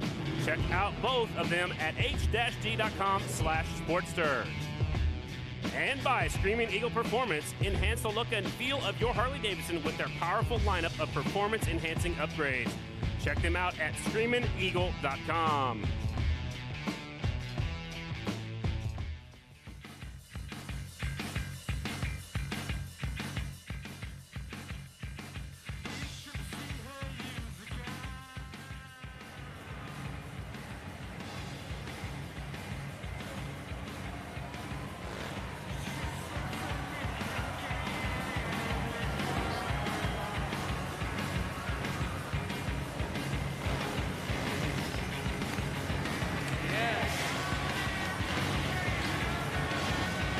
All right, folks, we're out here at Flat Out Friday up here in Milwaukee. It's time for a short intermission break, ladies and gentlemen. When we come back, it'll be time for our main events up here in Milwaukee. We'll be back quickly after intermission.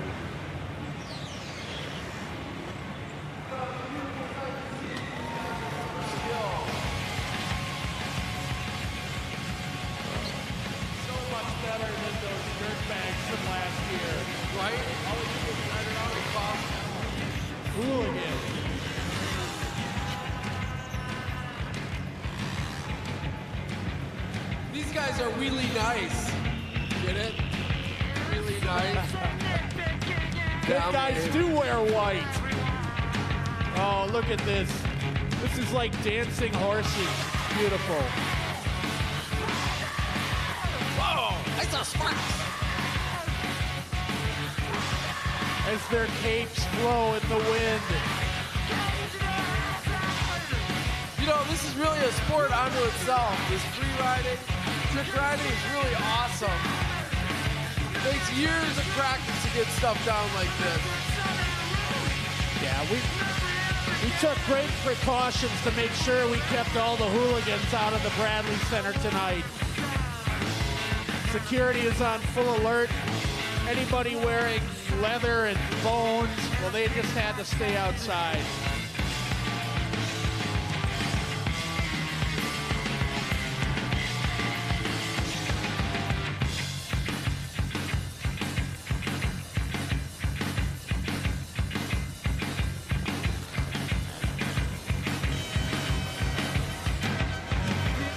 You stupid. Oh, no. Wait, what's this? What's going on here? No, they're back. What? No. We told them not to come here. I don't get it. You're not welcome here, sir.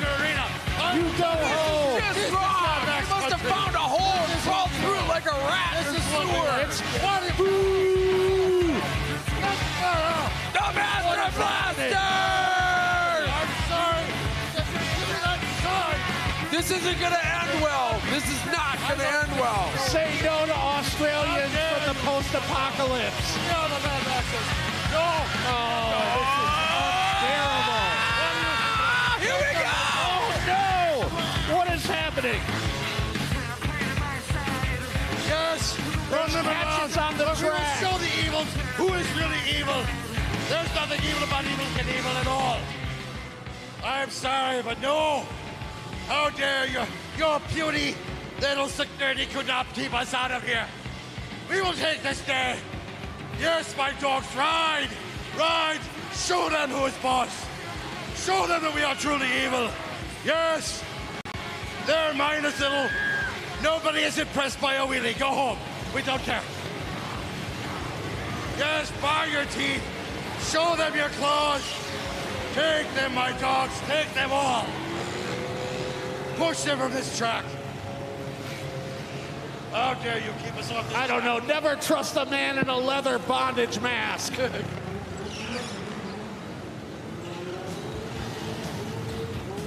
Oh, there's a chainsaw on the course. All right, we got an axe and chainsaw. What's those four guys doing down there? They look like they're ready to attack. Have we as a society collectively lost Yes, our run them out minds? of the way.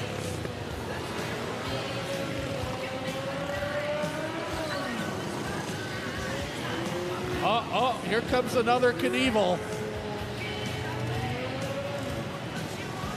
Wait. My puppies, bring them to this end. We shall own this day. We will tell these evils who is boss. Close off the roads. My dogs, line the door, line the walls. Keep them from passing.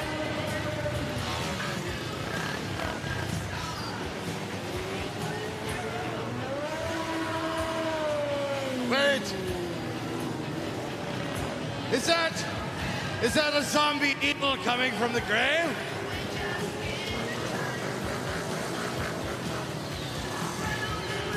I don't know. I'm going to have to give the security a great My big eyes F. deceive me. Has Evil Knievel actually risen from the grave? My puppies, take them. Show them who is boss. Come, my foot soldiers. Oh, it's zombie Evil Knievel come to avenge from the grave. All right.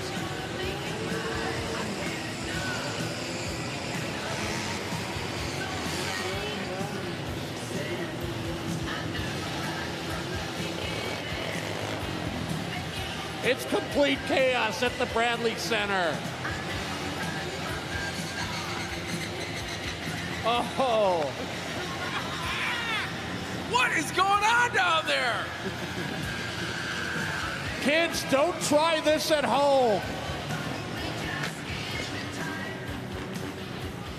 Looks like Zombie Knievel has the upper hand on these Australian punks. These leather-clad oh, goodness. That's gonna hurt tomorrow. Oh boy. Kids, look away. Oh, goodness. Zombie Knievel's not giving up. This is not how we want to work out problems. Oh, good thing zombies can't feel what just happened to him. Oh, there's a Sith. Oh, my goodness. Oh, look out for your head, Zombie Evil Knievel.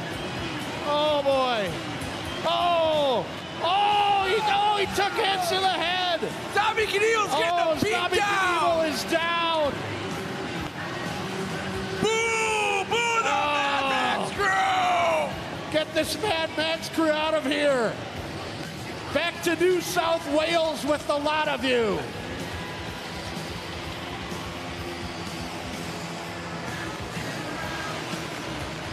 Won't somebody think of the children? Oh, Zombie Knievel is down, but for how long?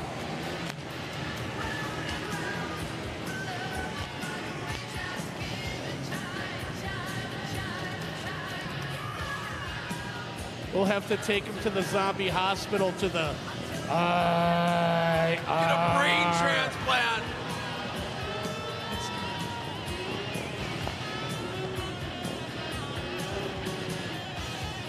Good, they're all leaving. Good riddance. Yeah. Good riddance, Mad Good riddance Max. to bad garbage. I hope you're proud of yourselves leaving a zombie American hero on the way to track. go. Why you gotta kill him again? He's already dead, for God's sake.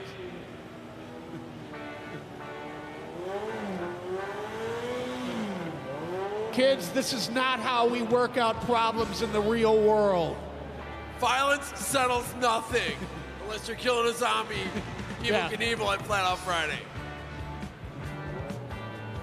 Then apparently it does.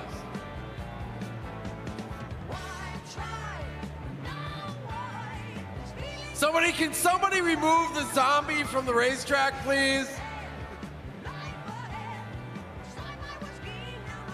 In a Flat Out Friday first, we have to remove a zombie corpse from the track. We might need a little more Dr. Pepper over there. Can we set him up like a jump? We'll put a hunk of plywood on him. We'll just jump him.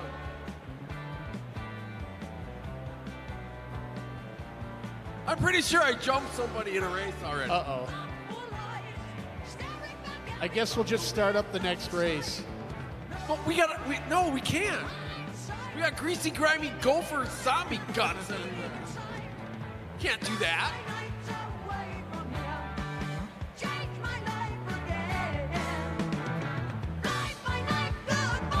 Yeah, drag his zombie butt out of here. All right. Say goodbye to the zombie, kids. Everybody say goodbye, zombie.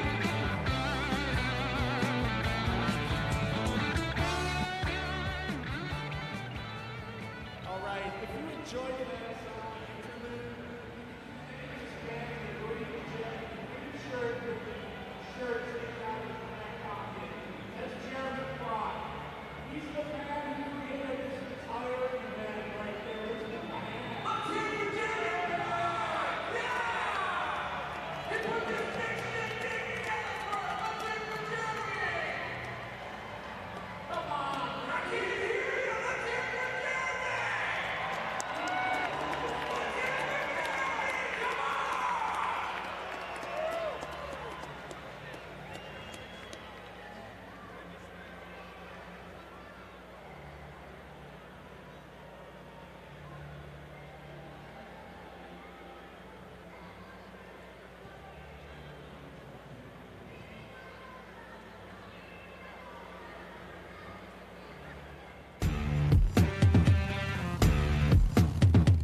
right, welcome back to Flat Out Friday. That was one heck of an intermission break. That was. I was on my feet.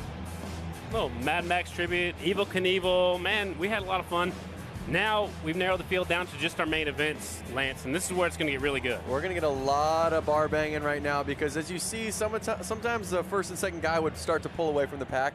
We're not going to have that anymore. These are the top 8 or 12 guys out there. Well, what I saw in the semifinals, some of the guys would get way out in front, and then they would just back off. You don't have a chance to back off in the main event. This track is so small. It's a 16th of a mile, concrete with Dr. Pepper syrup on top. It's going to get really, really tight. The racing's going to get better and better. It's going to be on their toes racing the whole time. Every class out there is stacked, basically. Have you figured out which bike you're going to ride next year? I would really love to be out there on the hooligans, but those guys take it so serious.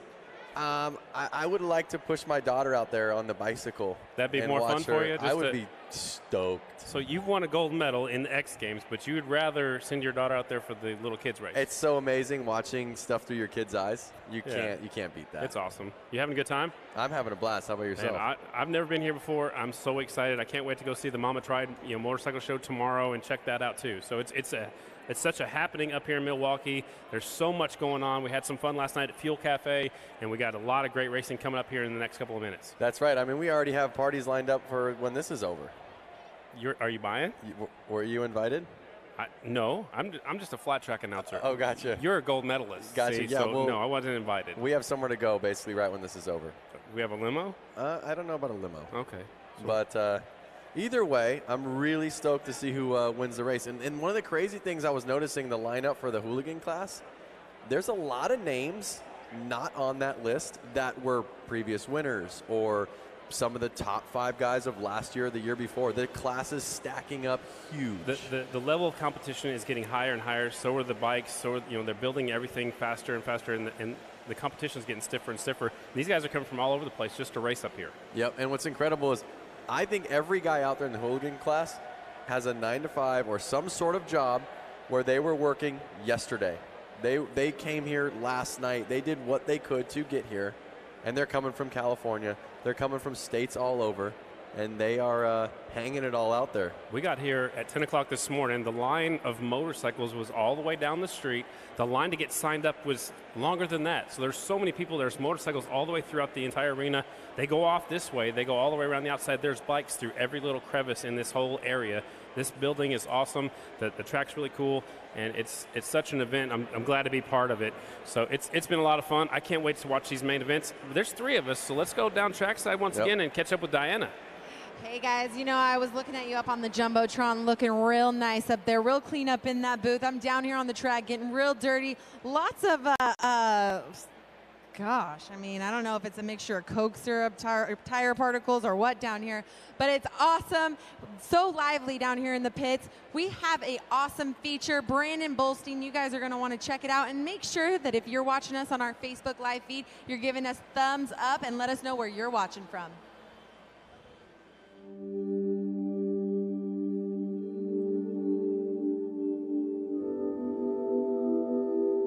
Honestly, nobody in my immediate family was into motorcycles, but somehow I was always drawn to it. I just knew that I wanted to be on 2 wheels. I think it was the freedom, hopping on a motorcycle and just riding, taking you wherever you want to go. Knowing that wherever you're going to go, it's going to be a killer journey.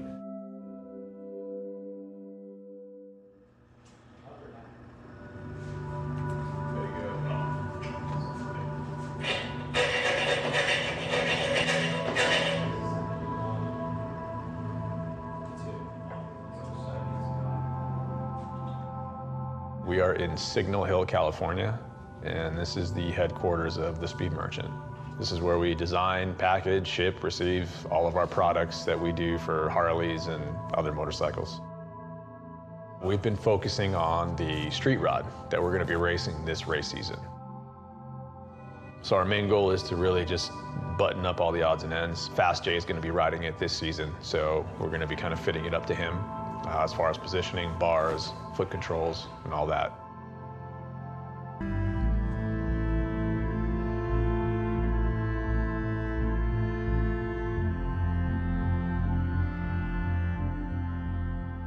When I picked up the street rod and brought it back here, I literally just left it alone, didn't touch it. I didn't even ride it. I just looked at it and stared at it for a while to figure out what I wanted to do with it.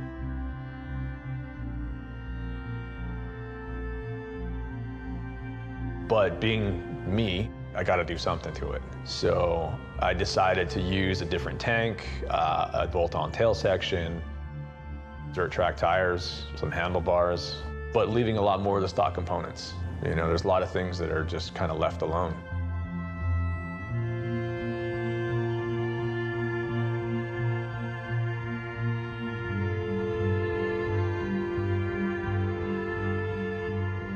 You really don't want to get into too many modifications because the whole point of the hooligan class is to let everybody in.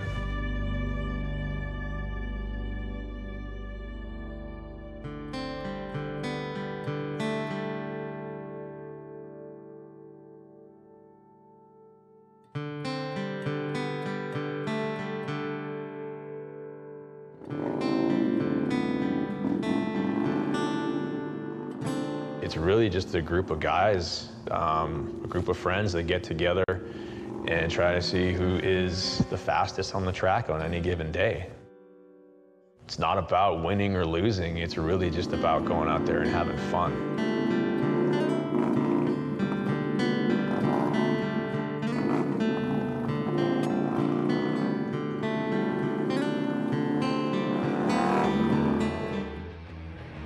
And that was a pretty cool feature, checking out behind the scenes that we don't get to see when we're up here. Yeah, it's rad, and it goes to show you that someone like Brandon himself, he's building his bike, he's getting out here racing, and like he said in his thing, he's working on his company, he's shipping orders, he's doing other things than just racing.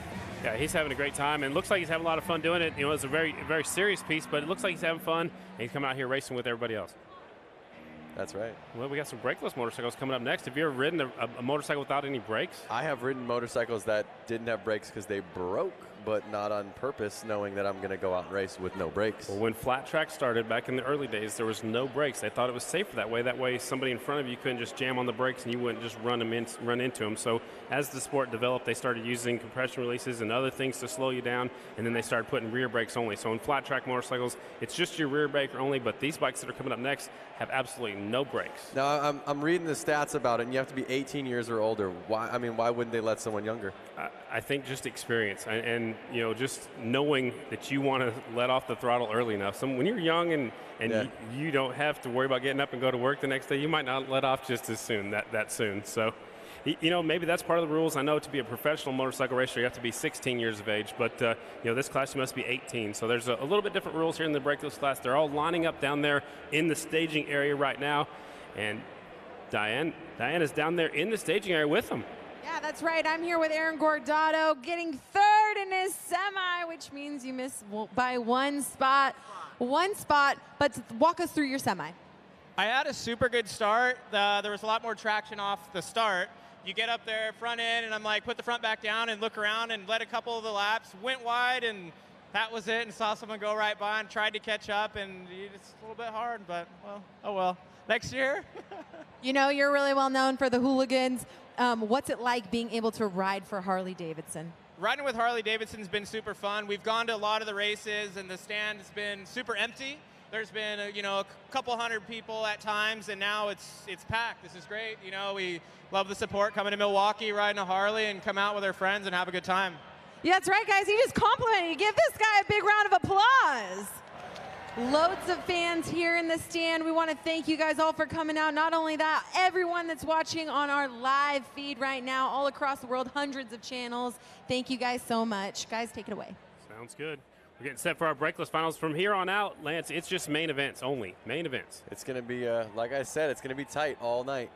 Yep. Brakeless final coming up. Then we'll have our Grom final, amateur final, vintage final, youth, women, and then we get into you know, the boonies, mopeds, experts, hooligans. We might have a little special feature there at the very end, maybe. Hooligans, and then what's after hooligans? It's a secret. Secret? Yeah, secret. Okay. Or the inappropriate class. Gotcha. Yeah, it's a secret. Did you just say that out loud? I didn't say that. All right. 260 bikes have signed up to race with us here in Milwaukee. And it is time. Diana, tell us about the class. What are the qualifications for this class? Well, these guys have to be 18 years old. The engines must be 1981 or earlier. And there's no brakes or suspension allowed, guys. Sounds like a rough ride. Sounds like a fun ride. Yeah, I don't know if I'd want to try this one. I mean, no brakes, no suspension, so they're rigid frames. It sounds like the bike's not done being built. Yep, so some of the riders are pulling out right now. Sorry, I missed what you said. No, I mean, it sounds like these bikes are something that you shouldn't be out there riding on. They should be set up on as trophy pieces. These are old motorcycles with no brakes. Look at that. That's a beautiful Triumph right there, the 51 bike. I've got some of the names up here. Number 1 is Higher. 15 is March. 198 is Pratt. Also qualified is the 88 and the 18K. 86 is Ferguson. 15 in is Dickinson. 618 is Chris Zielinski. There's also another Dickinson on 26, and the 151 Scott Johnson. So we got Harley-Davidsons, BSAs, Ducatis in this one. So Harley-Davidsons, BSA, a Ducati out there. The 198 is a Ducati. No bikes are listed on the 18 or the 188. You see these guys reaching over, giving a little fist bump to each other, and they're pulling them up. The 18 bike looks like he's got some get out and push. Oh, and it fires up. So he got that bike fired up. Looks like that might be a Triumph logo on the gas tank. Maybe. No, that's a Harley-Davidson. Looks like he's rolling. Yeah, the engine's leaning forward. The 18K, the district letter for K was up here, Wisconsin, and up north. So a lot of the older style number plates here, the 198. That's like a novice plate from back in the day. That's Pratt on the 198. He's on the outside. Do you think these guys have owned these bikes for that long and then it's actually kind of a trophy to them? They're in their house and then they pull them out to race here? Probably some of them. You know, I'd imagine some of them have just maybe purchased these bikes and built them. You know, you don't just see these bikes laying around anywhere. The bike closest to us is the Ducati. BSA right beside them. Here we go. Main event for the brakeless, getting ready to take off. And they're off. Some of the front wheels came up and everything. Oh, we're stacking them up. First main event, first corner crash. And they're still going. We go until we see a red out here in flat track, so the riders are okay. 15 is the leader, that's March. 51 going the high side, the long way around. Guys in hay bales, I mean, this race is already off to a gnarly one. No brakes, so they're just running into walls, not stopping. I don't have a 51, so I'm going to assume that's 151 of Scott Johnson, possibly out in front. He's not on my list, though, but he is pulling away out there, and that's a beautiful-looking Triumph. You think that little seat pad out there in the rear fender is for his passenger to ride on? I would be very stoked if there was a passenger out there right now. Yeah, I don't think I'd do that. No suspension, that wouldn't be a very smooth ride out there, even though we're on smooth concrete. I think that's because the bike's got so much power, he can actually fall off the seat back into that pad if he has to. Probably so, or when you're on a big track, you can slide back and put your butt back there and get some more traction. Yep. 51 pulling away, don't have him on our list, but he is stretching out the lead. He looks really good out there.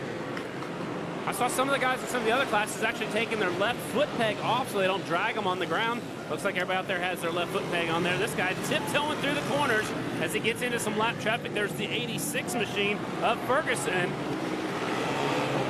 Leader puts him one lap down.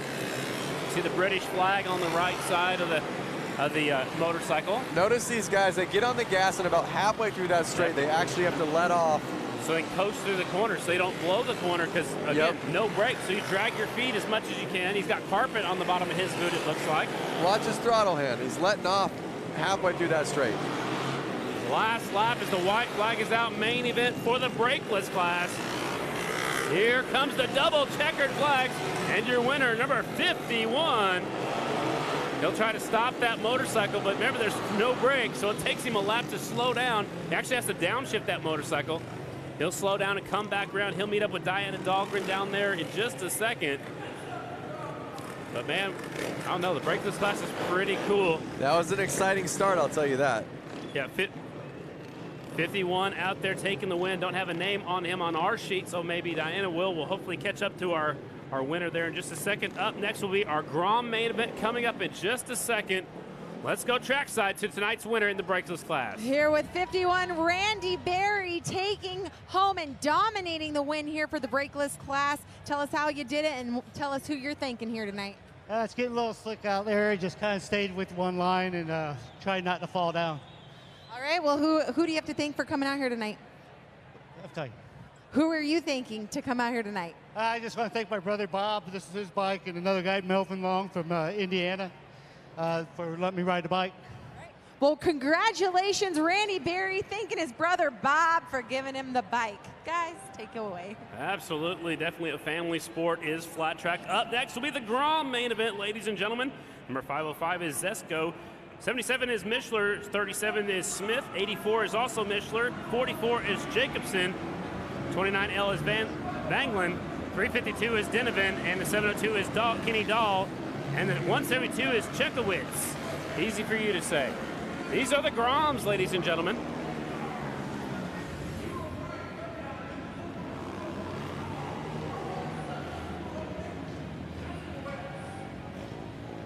Yeah, that's right, guys. We have the Grom class back in here, which means that they have to be running a stock Grom. Not only that, they need to be running the Kawasaki Z125 Pro only. Remove the kickstand, turn signals, license plate display, mirrors, and the rear foot pegs. So no pro riders can come out there. Looks like only 3 of them have pulled up to the line so far. 505 Zesco, 77 Mishler, 317 Smith. There's also another Mishler on the 84 bike. Dan Jacobson on the 44 bike, 29L is Vanglend, 352 is Denovan, Kenny Dahl on the 702, and Chekowitz on the 172. Looks like a bunch of Grom, actually all of the Groms, and there's one Honda. Looks like Honda is the Grom, so it looks like they're all Groms in this one. There was Kawasaki's entered also, but looks like we narrowed it down to just... Does that mean that the Groms are a better bike? I don't know. Maybe. I think the Grom's a little bit more popular than the Kawasaki version. I see a green bike out there, but maybe just some green decals on the 84 machine. Grom class last year, I think Corey Texter took the win, but they changed the rules where no pros can ride in this class. That's no fun. Well, I don't know. Pros should be able to have fun too. Well, I think Corey Texter won, and he actually won the Kawasaki version of the Grom, so he won a bike. Oh, really? Yeah, so I think that's why they changed the rules. This is the class I want to race then, because I want to leave with one. You want one of those? Yes. For your daughter? No, me. Oh, for you? My collection. Oh, for your collection of motorcycles. You don't have enough already? No. In fact, I really want a Harley Shortster, those little Harleys that they used to make. Yep. Made it for 1 year. Can you ever have too many motorcycles? No, you can't. I don't think so either. Lining them up, getting set to go. One more bike just joined the starting back to the packs of 77. That is Dan Mishler, I believe. There's a couple Mishlers out there. Eric Mishler's also out there. Dan is on the 77. Eric Mishler's on the 82. So that's who just joined us. 77 said, nope, I'm supposed to be on the pole, but I think if you get there late, you need to start the back. Yeah, that's right. Nope, they're making start the back. You were late. Really? I would. That's what they do at the Grand Nationals.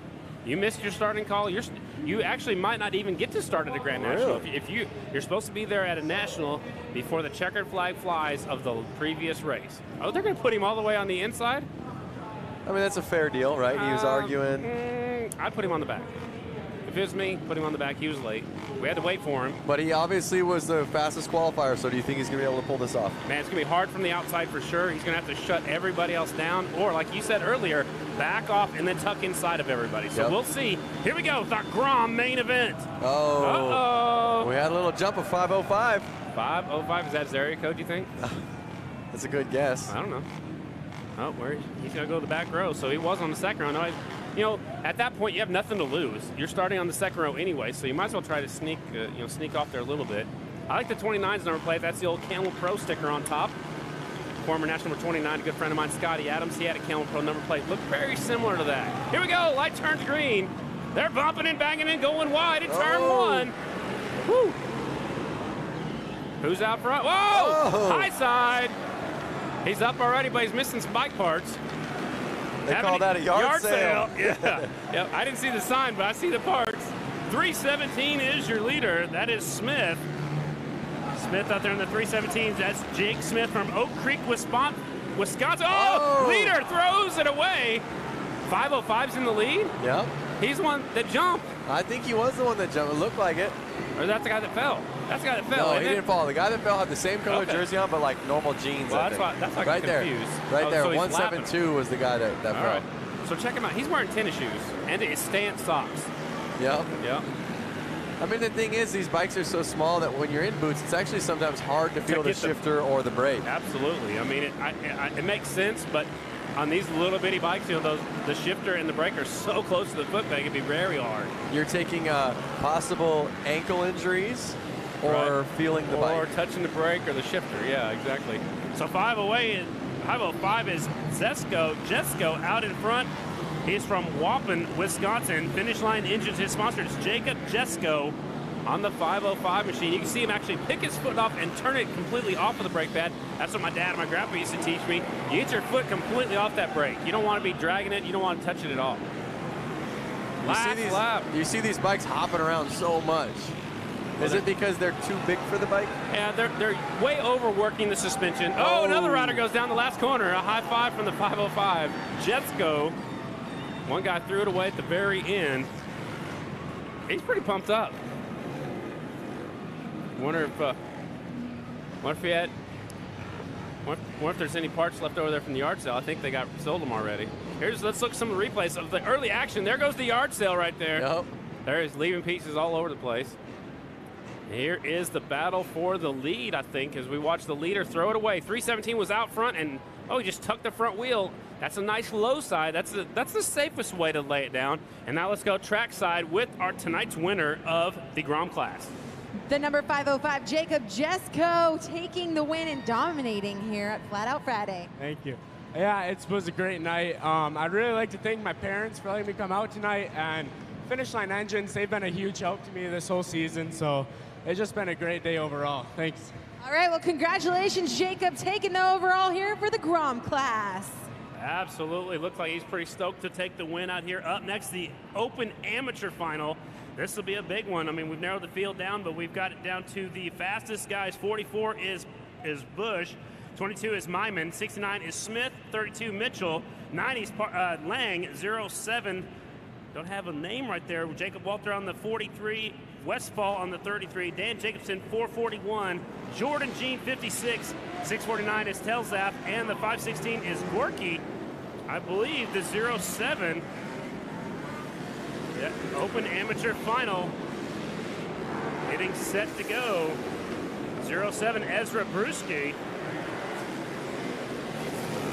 Diana's still down there on the track. Diana, tell us about the rules of this class. The participants are 12 years or older. They must be 14 years old to ride a 450. There is no brakeless bikes allowed here. The bikes must be fully framed with 150 minimum CCs. So guys, we're going to see what they can put down for the main event tonight.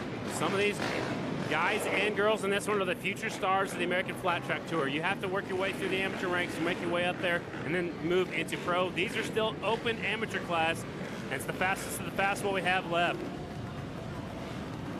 That's Ezra Brewski on the 07. I didn't have his name earlier. Earlier when we were talking about Ezra on the 07, she is actually not even 15, guys. She just turned 14 years old. I actually got corrected when I said she's 15. No, she's 14, and she won the semi. So it's going to be interesting to see what she does here. And she's got a pretty good starting spot, moving up there quite a ways. Also, check it out, Jackie Mitchell out there, part of the class of 79 and friends. He's out there on his Bull Taco in the center of the front row.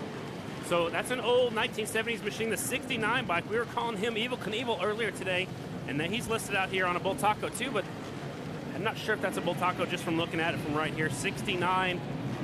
He was very fast earlier. He's from Sewell, New Jersey. That's Robert Smith. He's doing for Metro Racing and Moto Gear on that 69 bike.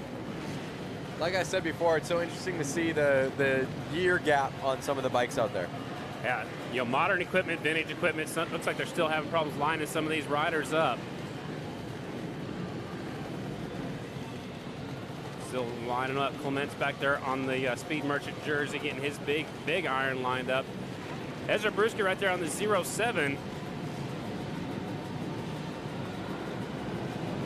I think they're getting ready. Everyone's shaking their heads. Yep, here we go. Main event time, amateur main event, the 911 way at the back of the pack. Keep your eyes on him. He won the semi. Here we go. 22 gets a good hole shot. That's Myman. Oh, 1-2. Riders going down 3-4. There's people everywhere. Uh-oh, they're going to come into this. There's a red flag. Red flag. They'll shut them down. They were all around the racetrack. I think that's the 06. I don't have the 06 on my list, but I think that's the one Diana was talking about that won the semi earlier, too. Everyone looks to be safe. Everyone's getting up and walking away. but it was just too much carnage in turn 1 for the race to keep going. All right, so the 06 is Laurel Prack, I believe. That's the one that won the Semi 2 earlier. So one of the riders going down. Here's a look at the replay right here on the screen. It starts about the 90, loses the front end. That's not even where the wreck is, so it happens a little bit further back. There goes one high side. He catches another. His bike catches up to the bike in front of his, the 44 of Bush. He was actually our pole setter. So, man, Bush, it just started way back in the pack, and that's a domino effect right there. Man, it went forward all the way around the corner. Yep, that was a crazy one. Good thing is they all got up. They're all trying to restart their motors, and they're all going to line back up. The crowd's putting their hands together down here. I think I saw someone out there with a sweatshirt with Diana on the front of it. They're out there racing with a hoodie with Diana on the hoodie. Does she have a lapel microphone and jump on a motorcycle? Man, that's pretty sneaky. Yeah, guys, you know, I do make my own sweatshirts. They do have great images of me on the front, and you're right. There is a guy out here racing with me on his shirt. So Number I might have to go. 516. I might have to go into the business of making jerseys. There you go. Here we go. Restart. Light turns green. They're off. This time it's a little bit smoother through the first corner. 44's got the lead. That is Bush. 44 machine out in front.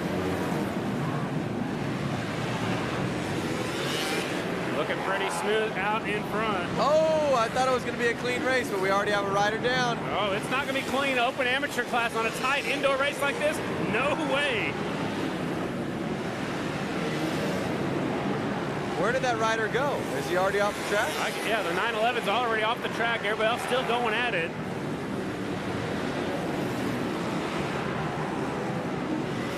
Uh-oh. 44 is getting some lap traffic. Goes around the 08 machine. Is the 44 in the lead right now? 44 is still in the lead. That's Bush. He was the pole setter. He's got company coming. The 22's right behind him. That's Myman. Myman was up there in the lead when we had our first restart.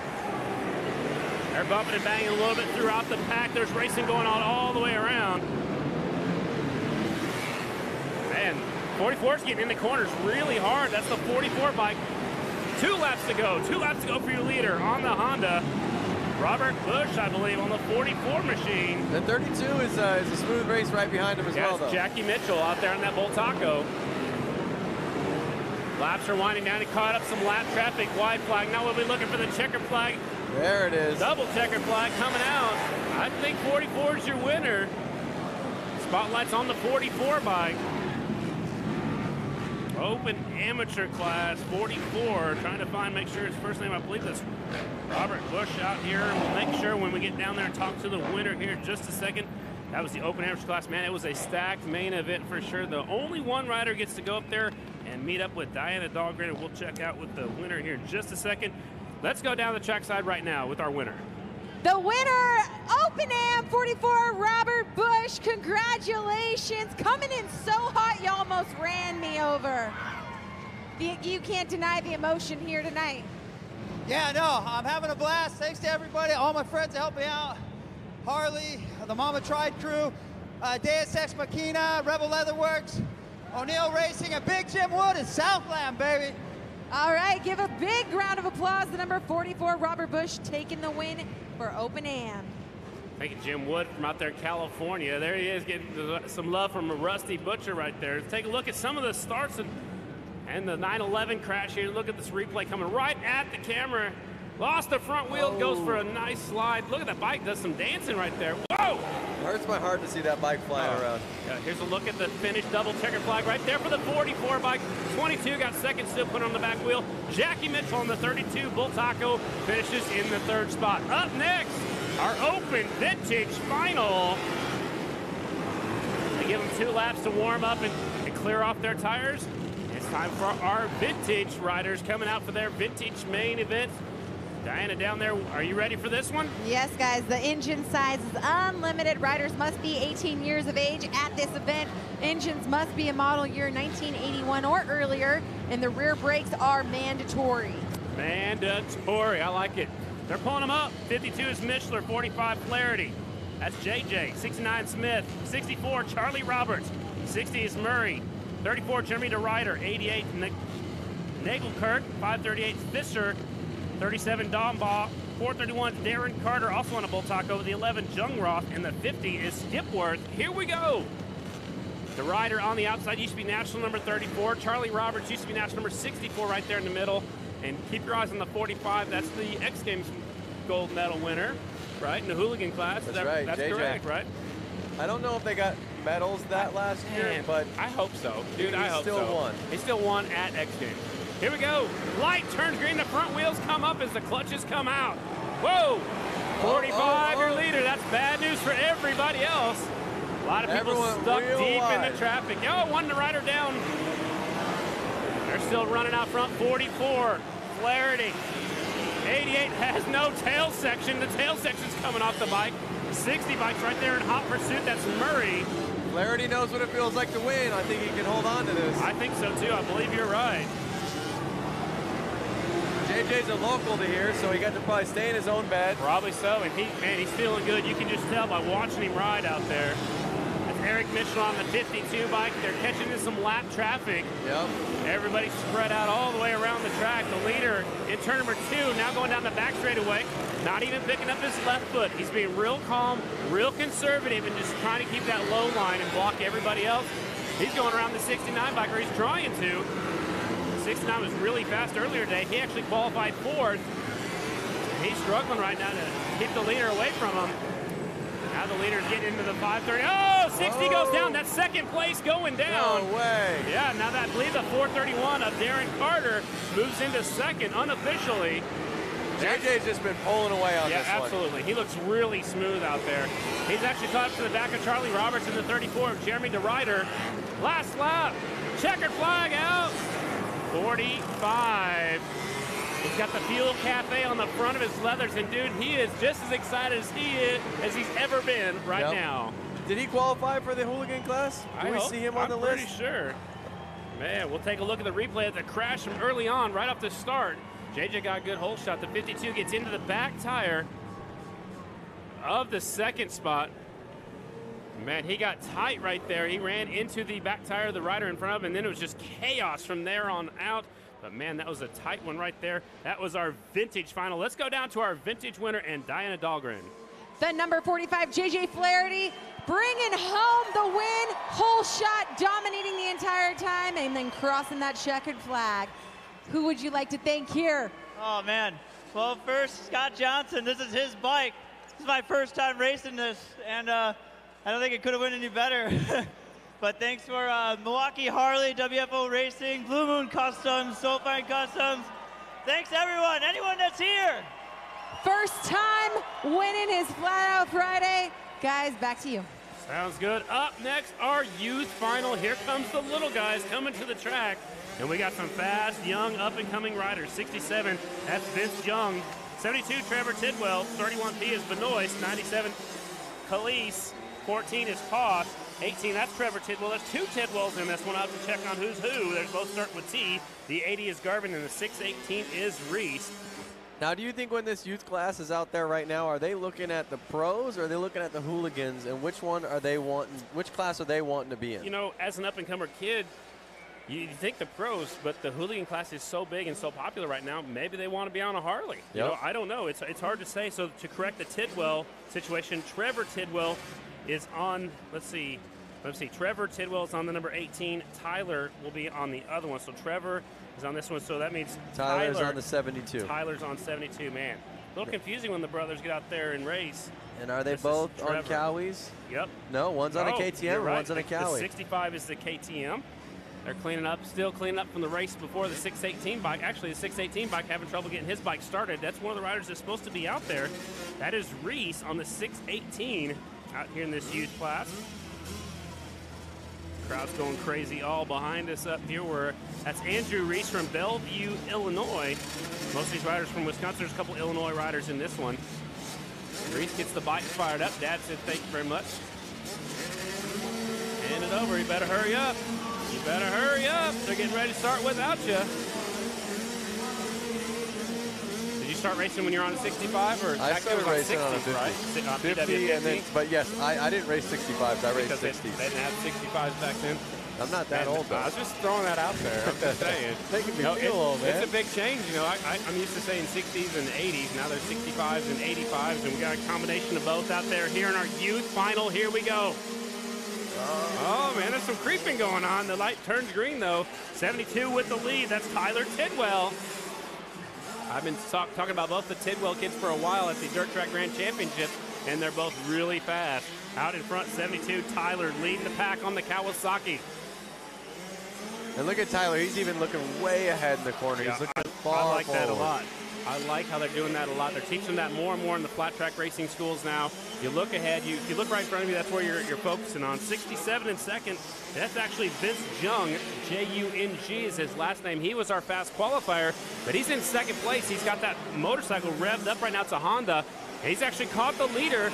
Catching him is one thing, passing him is another thing. Notice every bike out there is a two-stroke. Absolutely. Those are becoming more and more rare, but a lot of the youth is still on them. Absolutely, I like it. That 67's riding the high line. He's going around the outside. 67 looking for the lead. They're just past the halfway point, so it's going to be between the 67 and the 72. They were in two separate heat races earlier today, so now they're putting the best against each other here in this main event. Tyler on the 72, Vince on the 67 bike. Vince had a little trouble in that last corner. Are we going to see a pass? I don't know. There's 2 laps to go.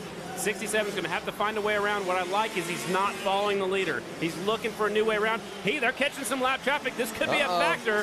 White flag is out. The leader got by smoothly. I think this one's going to be all the 72 bike from here on out. 72 guarded that inside real nice the whole race. Nice move right there. 72 with the double checkered flag. That is Tyler Tidwell out there racing with his brother and everybody else out there in that amateur youth final. He gets to talk to Diana Dahlgren here in just a second, but how cool is that? He just went right on by.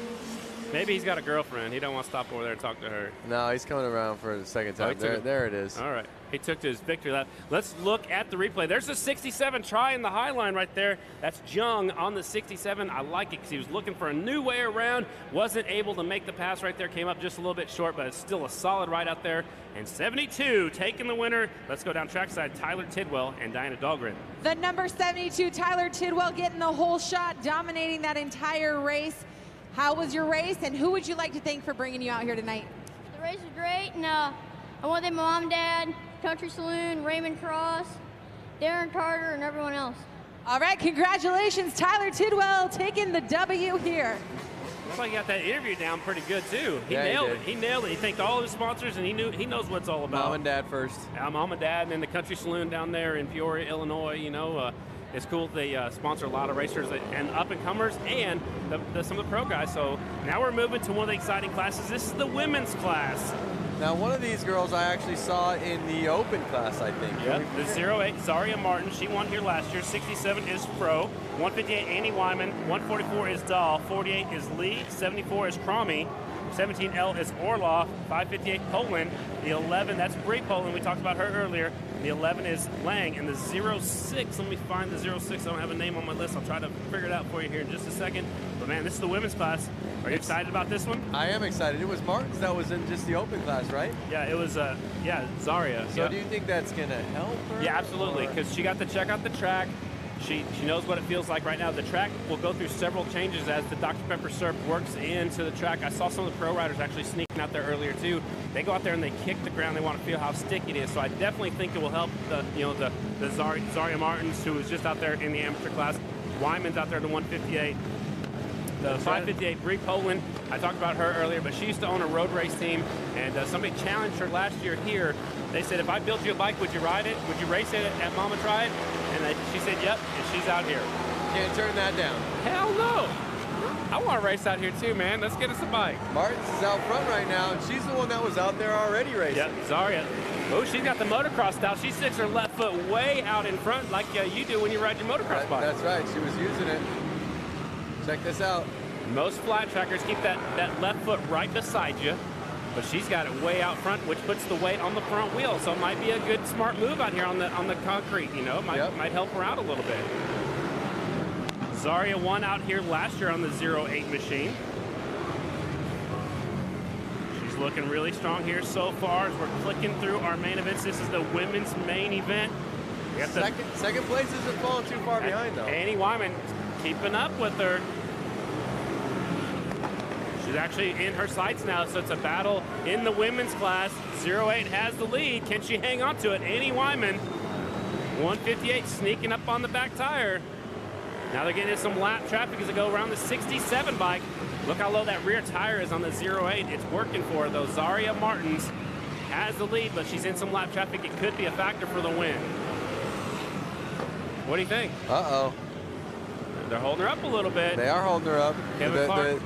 The gap is tightening quite a bit. Absolutely. And he's got the inside now. Here she comes off the corner. She just didn't get off the corner just as hard as, oh, that was a good move right there. Zaria stuck the front wheel in there. Let the lap rider know, hey, I'm right here. Lap rider moves out of the way. That was a great job by both of those young ladies. Here comes the 158. Looking for a way around. Last lap, double checkered flag. Zaria Martins goes back-to-back wins out here in Milwaukee. She won here last year. Went out in first and led every lap. Let's take a look at the finish here in just a second. It was really tight coming to the very end. She got some wheel hop. She goes up underneath the lap rider, and she got on the throttle. I don't even know if she knew that second place was right there, so close. But, man, second place caught up at the very end, and there's somebody happy down there at the victory podium. Let's go down to our winner, and Diana Dahlgren. Zaria Martins, 08, taking the win here in the women's class. Tell us how you did it, girlfriend. I don't know. I just went for it. Got a good start. Kept my line. I would like to thank my grandma and grandpa and my parents. All right, well, congratulations. Give another big round of applause and hit that like button if you're liking 08 Zaria Martins taking the win here. That's right. I love to see how family-oriented this whole sport is. And it was that way for myself, and to see her, you know, say thank you, Grandma, Grandpa, Mom, and Dad. Yep, that's what it's all about right now. That's how they got here, and that's how they, you know, they keep going week in, week out. You know, they're at the amateur level still. They're racing for trophies, so it's an expensive sport sometimes, and it's always good to have family behind you. And I love it when they thank their folks and their grandparents right away. Now check this out. Here comes the Booney final. Woo! This is the class you're supposed to be racing in. Yeah, can you take care of this for me? I'm going to run down there real quick. Hop over this glass wall and head on down there. It's the Boonies. Number 20 is Klinzig. 35 is Kilkenny. 45 Wittig. 24 Paulson. 101 Flaherty. 90s Peterson. 257 Bettis. 777 Mascari. 699 is Maldonado. 81's Kitterhagen. 69 plus 1's Feber. 62K's Kraft. Brown on the 3 and Fryer on the 73. Diana, tell us about this class. Yeah, these bikes have a pull start. Their wheels are no bigger than 12 inches and they're rigid rear wheel. The left tag is foldable or removed. And remember, these riders have to wear full AMA required racing safety gear, including gloves, long sleeve shirt, and a full face helmet on, and they must be 18 years of age. So that's the rules of the Booney class. We had 29 of them at the start. We've narrowed it down to the fastest 12. There's 2 rows of 6, and here we go. They must have a pull start. Look at that. Look who's in the very middle of the pack. JJ rides. Think he's going to take it? I don't know, man. There's some fast guys out there. Kilkenny's out there on the 35 bike. The fast qualifier's the 20 of Klinzing. Man, there he is. He don't need no gloves. He's got Booney bike on his shirt. This is his racing right here. That's his racing wear? Yeah. All right. Well, here we go. Supposed to have gloves on, but not in the Booney class. Well, all right. Diana reads the rules. Look at that. JJ got a heck of a drive. He's actually pushing with his feet and got out front in a hurry. They're all the way around the racetrack already. Lap 1 in the books. It's the JJ Flaherty 101 on the number plate out in front. This whole race reminds me of some funny dream I've had. Maybe you're dreaming right now. Look at that. His 101 numbers are glittery and everything. That's fun. That's like a Briggs & Stratton motor, isn't it? I think they all are. What it sounds like. I mean, hey, guys, do you remember JJ won a race earlier? So is he going to be our first 2-time champ of the night? He'll probably become the only 2-time champ of the night. Yeah, I think he can actually go for 3, can't he? He can. Later on in the hooligan class, too. So he might win 3 main events out here. We have 11 classes, so JJ Rides is out front pulling weights. JJ Flaherty, number 101, your leader, and he's stretching out the pack right now. He is pulling away as the bikes are all the way around the racetrack. 35 coming up the inside. That's Kilkenny. I believe we got a new leader. I think it's 35. No. Really? Uh-oh. Look at that. Look how fast he's going. I think it's 35. He took off on him. Yeah, I think 35's the leader. You think JJ's getting tired from all that racing tonight? You think he's going to be affected in the hooligan class? I don't know. If that or Kilkenny found something, I think I don't know. We'll wait and see who Kevin Clark gives the flag to, but he lost fire in the 82 bike trying to pull start it again. That thing. White Like a dang flag is lawnmower. out. White flag is out. 35 is the leader, I believe. Here comes the checkered flag. So Kilkenny pulls out the upset right there. He took it. Both of them are sponsored by Fuel Cafe. Yep. I think that's one of the guys that rode his mini bike off the bar last night at Fuel Cafe. We had a little mini bike race in the bar last night. Why wasn't I invited? I'm not invited to the later on one, so we'll just have to talk about this later. Kilkenny takes the win right there. That's the 35 of Kilkenny. He is the winner. Let's go down with our winner in Diana. That's right. He passed the 101 of JJ Flaherty, the number 35, Kilkenny. Congratulations. Who would you like to thank here tonight? Thank you. It's all Team Yuck. Tom and John built this beautiful bike, and they just let me trash it.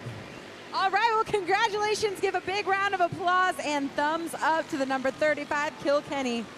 So here's the pass that I missed. I think you saw it, or did you see this? I just saw how fast the 35 was going. Look how far back he was going into the corner, but he set him up.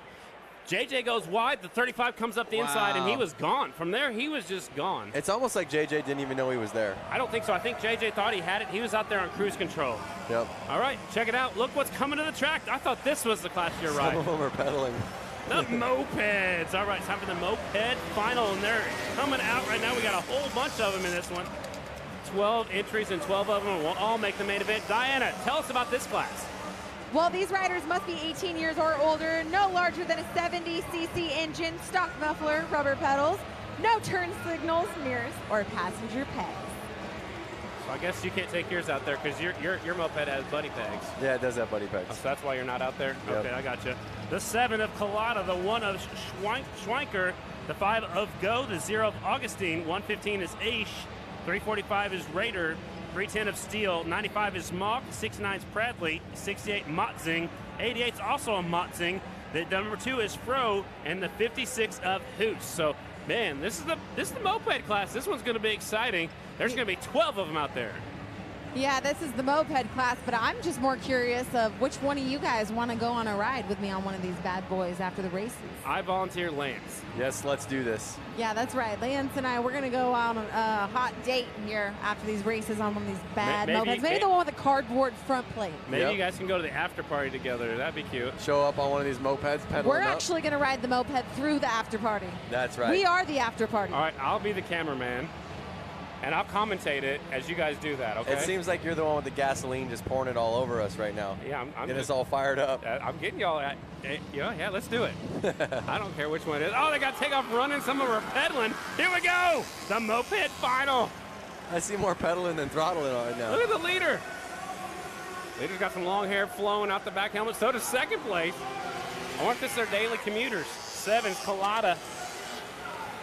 Oh, look, he's picking up his left foot. 7 in front, 5's in the 2 spot. 5 is, last name is Go. 7 is on a, that's Collada. Is that a Pugo?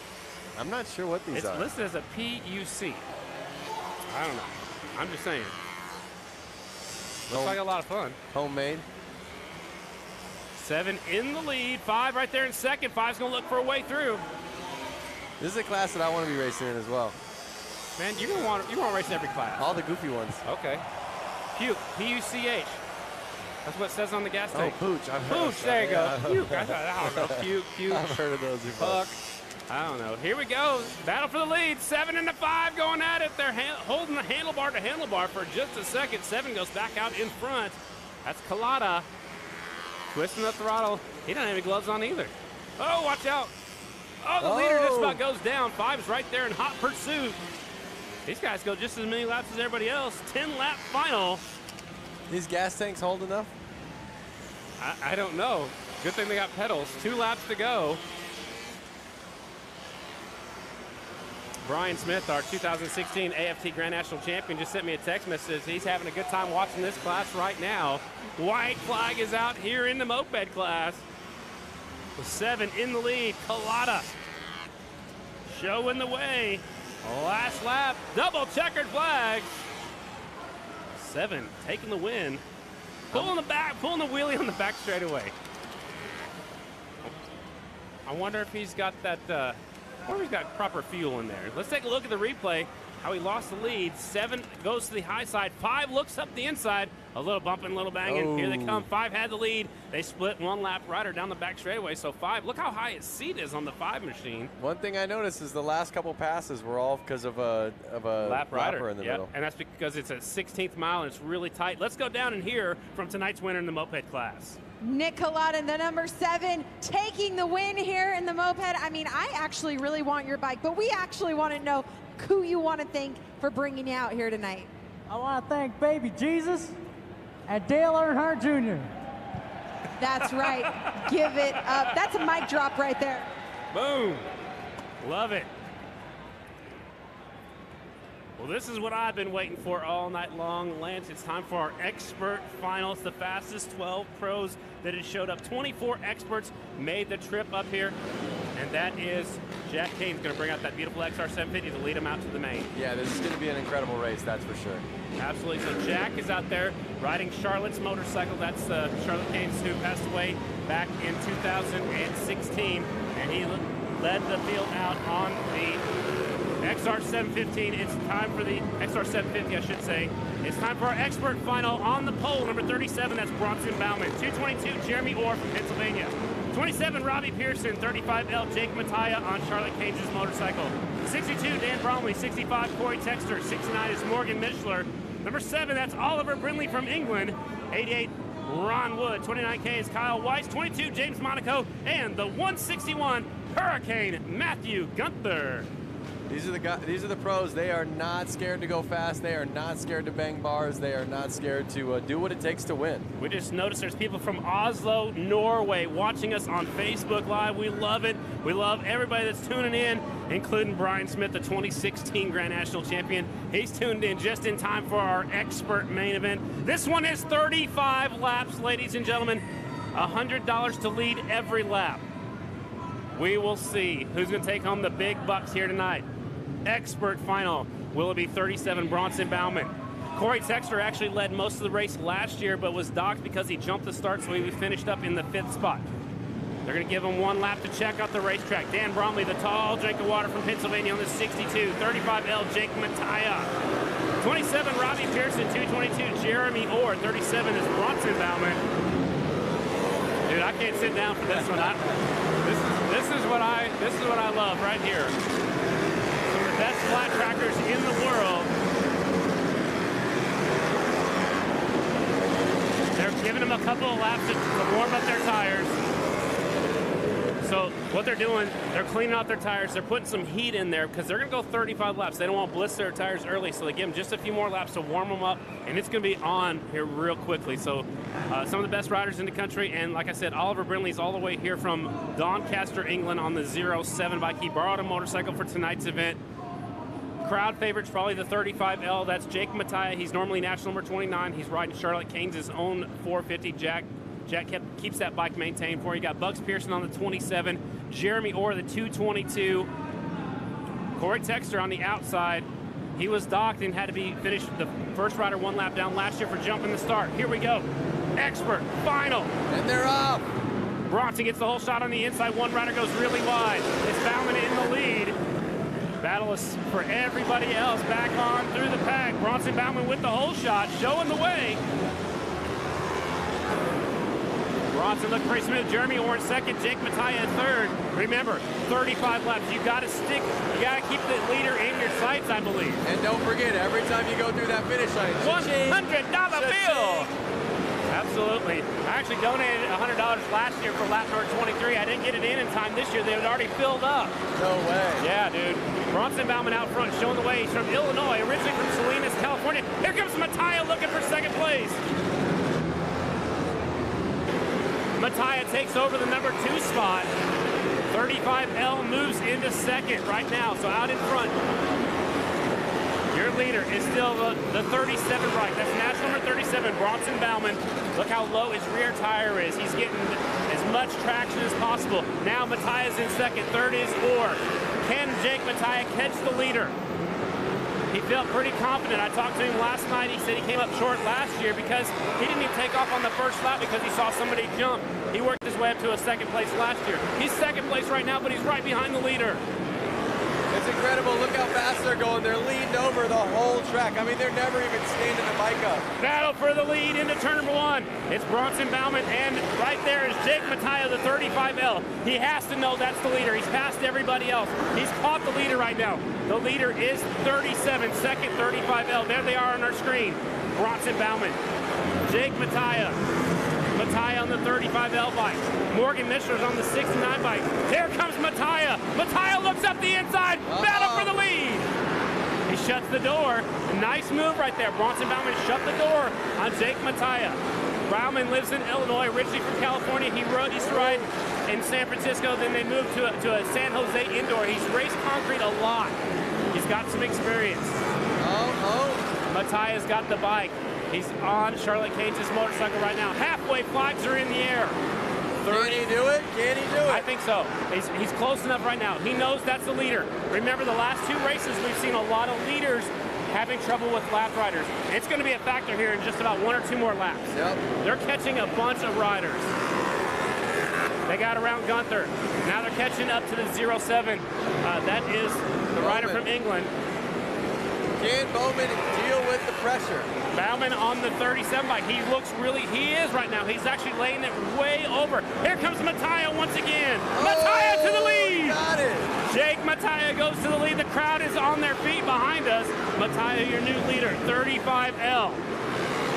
Second, 37, Bronson Bauman. He knows he's only been passed once tonight, and that was just a lap or 2 ago. Yep. Can he catch back up? I don't know. Watch the lap riders, though. Looks like Montoya's pulling away a little bit. You commented on it the last few races. The lap riders were factors for sure. Now Mattia, he has to work it. Oh, he got around Bromley. A new rider goes down. Rider down, Bronson Bauman goes down. That was second place. I don't even know who's in second anymore. Right now, we know Mattia's in the lead. He's down the back straightaway. He's now into turn number 3 on the 35L. That's your leader. He's got to work his way through the traffic. Now he's caught up to Corey Texter. Corey, I thought, would be battling for the lead. Now he's up to the back tire of the 27 of Robbie Pearson. Mattia is trying to work his way through the... Mattia has an issue. He's still in the lead, though. That's all right. That's all right. He's got some breathing room. Nobody's right behind him. Actually, Dan Bromley is now. He's a lap down. What a race we have. 5 laps to go. Kevin Clark shows him 5 laps around the 16th mile oval here in Milwaukee. It's Mattia out in front. He's got to get by this lap rider of Bugs Pearson. Look at the crisscrossing in front of him. Still Mattia. Less than 4 laps, probably 3 laps to go. Mattia still in control of this one. Oh! Mattia goes down! The leader goes down! Who's in the lead now? It's got to be the 37 bike. I'm not sure. Was that 27 of Pearson? No, he was lapping Pearson. I think white flag is out. I think it's the 37 bike. He fell off earlier too. Checkered flag. We'll see who gets the checkered flag. 37? Here they come. I have no idea. I honestly have no idea. Well, I'm hoping the winner can roll up to Diana and we'll know. Dude, what a tough break. First off for Bronson Bauman, he fell off. He's congratulating people on the back straightaway. Now they think it's the 29 bike of Kyle Weiss. I'm not even sure if anybody knows right now. I'm not a scorekeeper. I'm thinking 3 guys are all leaving with a couple $100 tonight. Well, that's for sure. Yeah. 37. He fell off and still comes back and wins the main event. Bronson, they call him Brombo. Brombo is going to be, this is going to be one heck of an interview right here. He is so excited right now. He's so excited. Bronson Bauman, one heck of a rider. Here's a look at the replay. This is the 35 and the 37. The 37 goes in low sides and spins out right here. But he didn't give up. No, he keeps the bike running. He hops up as fast as he can. He sees out the carpet on the bottom, jumps back on the saddle and takes off. Lost no time. And that was good enough to keep in the second spot. And then Mattia throws it away right here. This is your leader for a while, 35L Jake Mattia on Charlotte Keynes' bike. He gets underneath Robbie Pearson. Lack traffic. And we've been talking about that. He hits the back of Pearson. And our winner, Bronson Bauman's down there with Diana Dahlgren. That's right, you guys heard it. Capitalizing on a falling, taking the W here. Who would you like to thank at Flat Out Friday? Definitely, I got to thank my Flynn's Auto Body, Honda 450 listing. It's working like a dream out here. Bill Warner Racing, Drew Moss of Fly Racing, Orion helmets, Von Zipper goggles, even though I'm not wearing any. I got to thank you for being here. My girlfriend, she's awesome. Her entire family, my mom and dad and my grandma. You know, there's so many people that support us and let us come out here and have fun. And all the fans, I mean, you guys are right. Bring it on. Congratulations to number 37. Big round of applause and some thumbs up on all of our feeds. He's very excited about that W. Guys, take it away. It's not very often you fall off in flat track and still pull off a victory. Especially on this small of a track. Man, he got up so fast. That's why you never give up. You fall off, you get back up, you get going as fast as you can. Tough break for Jake Mattia, but now it's time to move on to our hooligan final. We're just about done. We got the hooligans, and we got a secret surprise final coming up after that. So the hooligan final coming up next. We got the fastest 12. This was the biggest class of the night with 54 entries, ladies and gentlemen. These will be the fastest 12 through qualifying here tonight. Getting ready to come out. You ready for this one, Lance? I'm ready for this. And I mean, it's so sad to see some of the familiar faces out on the sidelines right now, rooting on their friends, but not in the main event. They're going to be some of the biggest cheerleaders, you know, bigger than us down there. They're going to be cheering them on. So the pits are full. We're just about done out here at Flat Out Fridays. And then Mama Tried Motorcycle Show is happening tomorrow afternoon. And this is about to go down. The hooligans coming to the track. 963 is Hill. 911 is Clements. 42 is Heverly. 35X Jake Bender. 25 is Rick Ginther from Illinois. 73 is Bush. 44X Dan Jacobson. 45X Benny Carlson. 35 is Kilkenny. 45 is Flaherty in his third class. 72 is Jordan Baber. And the 85, that is Subtle, who won the semifinal just a little while ago. Now, JJ's already won a race tonight. Yep. A main event, that is. And second in the main event. He's been out there recently. I think that's a big advantage for him. Mikey Virus is looking real fast out there in qualifying. He's got the #1 pole. Yep. So Jake Bender, the 35X, he was a Grand National tuner last year for Corey Sexter. He said, I'll give up those duties. He's racing a couple different classes. He's on 35X because Kilkenny is running the number 35 here tonight. So Bender's right there on the front row. Who's your money on? Man, I don't know. Hill's fast. I would like to see Bender win. I don't know if he's got it for these guys. These are big, heavy machines. You know, 10 laps around this really tight racetrack. I'm not sure. Who's your money on? Can I go half and half? Can I say Mikey Virus of Rusty Butcher, and can I say JJ? Is that, I mean, am I allowed? Then do I get the rest of the field, or what do you want to do? All right, I'm going Virus. All right, I'm going to go with my boy Bender, Jake Bender, racing on the 35 bike. I'd like to see him win. Actually, my money, I'd like to see Kilkenny win, but he's starting on the back row, so he's got his work cut out for him. Also back there is Jordan Baber.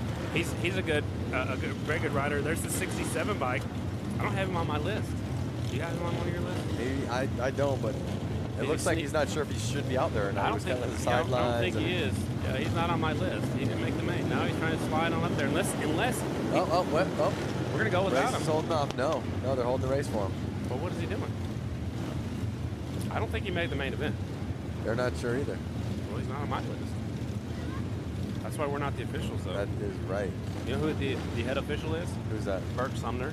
Burke Sumner. Is Burke Sumner the red hat? Burke Sumner is right here beside us. Oh. His brother, former National 45 Jim Sumner, a fellow racer. Nice. Yep. Bert has all of the history of Grand National Flat Track. Most of it's in his head, a lot of it's in his book, and on his website. Here we go, lights turn green. Oh, stacking them up. There goes my guy. My guy's out. He's in next to last. 42's in the lead. My guy's holding the second position right now. Everly's in the lead. And I've already seen Mikey pick somebody up. There goes something flying off that motorcycle. Maybe we'll catch that later on. He's just shedding weight, Yard sale. I think it was his left foot peg. Something went flying. Hey, you don't need that. No, you don't need your left foot peg. 45, Benny Carlson's worked his way up to the third spot. Leader's the 42 bike of Heverly. Heverly still in the lead. Come on, Mikey. Don't make me look bad. Oh, there goes another foot peg. Just fell off in turn number 2, right in the middle of the groove. Man, there's action all over the place. Oh, where goes Bender? Bender went to go check. He wanted to get some camera time over there. 42 still in the lead, trying to hang on to it. Come on, Mikey. We want to see some bar banging. Well, which Mikey you cheering for? 963? 963. All right. Oh, are they both Mikeys? Mikey Hill.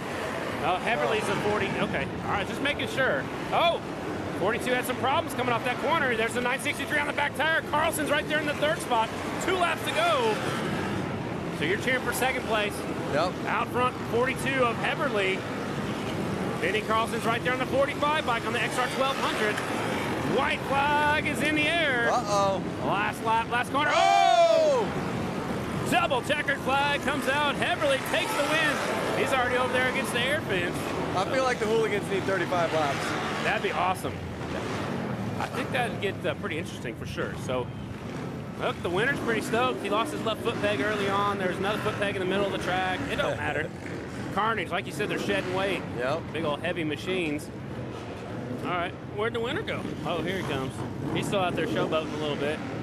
Let's take a look at the replay. Going into the first corner, look at all of them stacking up. There's my guy, the 35X. He had nowhere to go. Elbow in his nose. Had Good nowhere things to these go. guys have brakes. You would think they would know how to use them, but I guess not. They're doing burnouts over here on the other side of the arena, but man, everybody's having some fun. Heverly just about threw it away right there a couple times. And now let's go with tonight's winner, rider number 42. It's Heverly down with Diana Dahlgren. Standing here with Rich Heverly, taking the whole shot, dominating the entire race and taking the W. Rich, walk us through that race and let us know who you'd like to thank. Wow, what a race. Yeah, that was tough. Mikey was on me the whole time, and I saw him. Just had to stay in front of him. But I'd like to thank Brad Woodrick, Bo Woodrick, Ron Wood, my dad, my whole family at home that's watching. Thank you. I love you guys, and I'll see you in a couple of days. And I would love you, baby Maverick. I have an 8-month-old at home, so. All right, well, congratulations. Put your hands together. Number 42 winning the hooligan race here. Congratulations, Rich Heverly. Do you hear the way he was breathing right there? I don't think he could go 35 laps. I don't think so. That's a long ways to go. He's looking for his foot peg right now. There's a couple of foot pegs flew off. One went into turn 1 into the wall, and the other one is in turn number 2. But so it wasn't for sale, like you said? Well, it's a yard sale. He's looking like he's going back to go get it. Maybe somebody else picked it up already. There was one in turn number 2. There he goes. Yep, that's my foot peg. Well, what's coming up next is an exciting class. I'm excited to see what's going to go on I in have this one. no idea what I'm going to see right now because I've never seen this class before. They ever. call it the inappropriate class. Okay. And I don't even think I need to say any descriptions because I think the name speaks for itself. Well, I'd like to know a little bit more about it, but they're getting ready to head on out here right now for the last race of the night, ladies and gentlemen. And let's go trackside one more time for our description of this class. Diana Dahlgren. Hey guys, yeah, so these are all things inappropriate. You kind of don't know what to expect in this class, but basically it looks like we have the donut police. We got a safari, African safari happening down here. We got a couple of stuntmen. Looks like we actually have Captain America and Dr. Seuss. Cat in the Hat. So, and then we also have a couple pink Harleys. I mean, there's just complete debauchery happening in this tunnel, and they're about to come out here and put on a show for us. Well, we might have a special guest out there coming too. Did you happen to see if there's anything extra special back there? Yeah, you know, I mean, he was hinting at it. Oh, there he is. He just popped up. That's a lowrider. I mean, I think that's a 1967 special snowmobile sled that I see has training wheels on it so that it can roll around this course. Well, there's a giraffe, I think. And here comes the police officer in shorts. Is this Reno 911? Yeah, and also we had a pregnant lady with beer attached to her bike. Oh, perfect. So we have Larry and Tyser coming out here. He actually fully modified his amazing snowmobile to fit this track. So let's hope that Dr. Pepper syrup will hook up on these sweet lawnmower tires. Well, this is going to be crazy. So I see funky looking bikes. I even see like a proper choppers out there. Right. Is that an action figure right there at the pole? That is. Is that a pregnant lady? Oh, and there's the sled. Is he going to send it? He's always going to send it. Of course he is. Is he on our list? I don't even know. Riders are lined up for this one. 27's Birchbach, 707 Larzabek, 11 is Hitman, 303 is Irby's, 49 is Lutchman, 731 is Langland, 808 Siegel, 0 of Robbins, 9 of Wolf, and the 77 of Dunbar. This is the final race of the night. It is the inappropriate class. And there's also a snowmobile out there at the back of the pack. I think he's just going to send it. You know who that is, right? It's Larry and Tyson, my friend. Larry and Tyson. that what his name is? Enticer. Enticer. Not sure if it's his real name. Well, he's going to send it, that's for We're sure. off. Watch out. I think that's a giraffe and a cop getting tangled up in the first corner. Here they come down the back straightaway. I think that's a Africa Twin Yamaha, if I'm not mistaken. That's a Pacific Coast Honda in the 2 spot. I know that for sure. There's the snowmobile up there that's at 4th. Why aren't they pulling over for the police officer? I don't know. Maybe they can't hear the sirens. I don't know. The sled's worked his way up there. He's coming through the pack. Larry Enticer. African Safari's out front. That's a cool looking motorcycle. Oh, here comes a police officer in shorts. Watch out! Oh, a little bumping, little banging. Here comes the sled. Whoa! There goes the giraffe. Is that a giraffe? He tried to run the pit maneuver on the cop himself. Yeah, he was. So the police officer's in the lead? Is that what you got? I think so. Yeah, he's in the lead. He's running full sirens. He's letting everyone know he's out front. That's a Pacific Coast Honda. That bike's almost all plastic. The full body is all plastic. He's taking off the windshield. That's probably for safety, but he's out there in shorts and knee pads. I like it. He's got some donuts. That's good. See the donuts on his trunk? Yep. Yeah. Just in case. I have to make a pit stop. There goes the siren. Just went by us over here. We're on the back straightaway. Bad boy, what you want? What you gonna do? Bad boy. Donut Squad, it says on the number plate on the side. I think that's the 707. Larry needs to take him out right now. He's close enough. Oh, he's only got one. Yeah. I mean, he looked like it, but I don't know if he knows what place he's in. The snowmobile's all the way up to 2nd place. Larry should have just been taking people out no matter what. Double checkered flag. It's going to be the police officer taking the win. Yeah. Snowmobile finishing up in 2nd. Larry Enticer finishes 2nd. Got to check out his videos on YouTube. Even though Diana's going to get the winner, I'd like her to get Larry for a little conversation. That'd be cool. He wants the checkered flag. Kevin Clark says, no, you just go over there and talk to Diana. Nobody knows where to go. I think they're all confused. Maybe they go to the riders meeting. Oh, there goes the Africa Twin Honda right there. He gets up, gets out of the way. That's a good move right there. You know, you don't want to stay down on the ground. Here's the pass for the lead before the rider went down. Up the inside, little bit of contact right there in the donuts, trying to come up the inside. And there goes the battle for the lead. There's when the police officer took the lead on that Pacific Coast Honda. I mean, look at how the police officer bike doesn't even move. It looks like he's on a sea. Very, very consistent. Let's go down to the victory podium for the final time of the night. Diana? Well, the Donut Police was on patrol tonight, and he was able to collect the win here. Flat Out Friday, inappropriate class. Donut Police, you have taken the win here tonight. Who would you like to thank? I'd like to thank Phil, who got taken out by me. He can truly say he fought the law, but the law won. The law won here tonight. That's right. Donut Police taking the win. Congratulations. Completely inappropriate. Well, that was the inappropriate class. That does wrap up tonight's action out here at Mama Tried Flat Out Friday. Man, we had a great time out here. I hope everybody had a good time watching all around the world. We appreciate everybody tuning in on Facebook, the Harley-Davidson Facebook page. Don't forget the motorcycle show is tomorrow. The Mama Tried Motorcycle Show is tomorrow. Special thanks to Diana Dahlgren, Lance Corey right here beside me, the X Games gold medalist. I'm Scotty Dibler. I had a great time. Lance, you have some fun? Yeah, I had a blast out there. Just watching everything go down. My favorite thing was the little kids on the little electric bikes and the push bikes and the bicycles. Man, of course, mine's going to be the expert class. You know, those guys were going for it. Bronson Bauman falls off, still gets back up and collects the win. Tough break for Jake Mattia. All in all, a great night. You were standing that whole race. Dude, I cannot sit down. You were pushing me, standing, hitting me. I was going for it, too. I had my elbows up. No, I love it. I love it. So, man, what a great night out here. Flat Out Friday. Thanks for letting me. Oh, he does have a donut. The police officer's going to celebrate with the little donut. Oh, a whole box of them.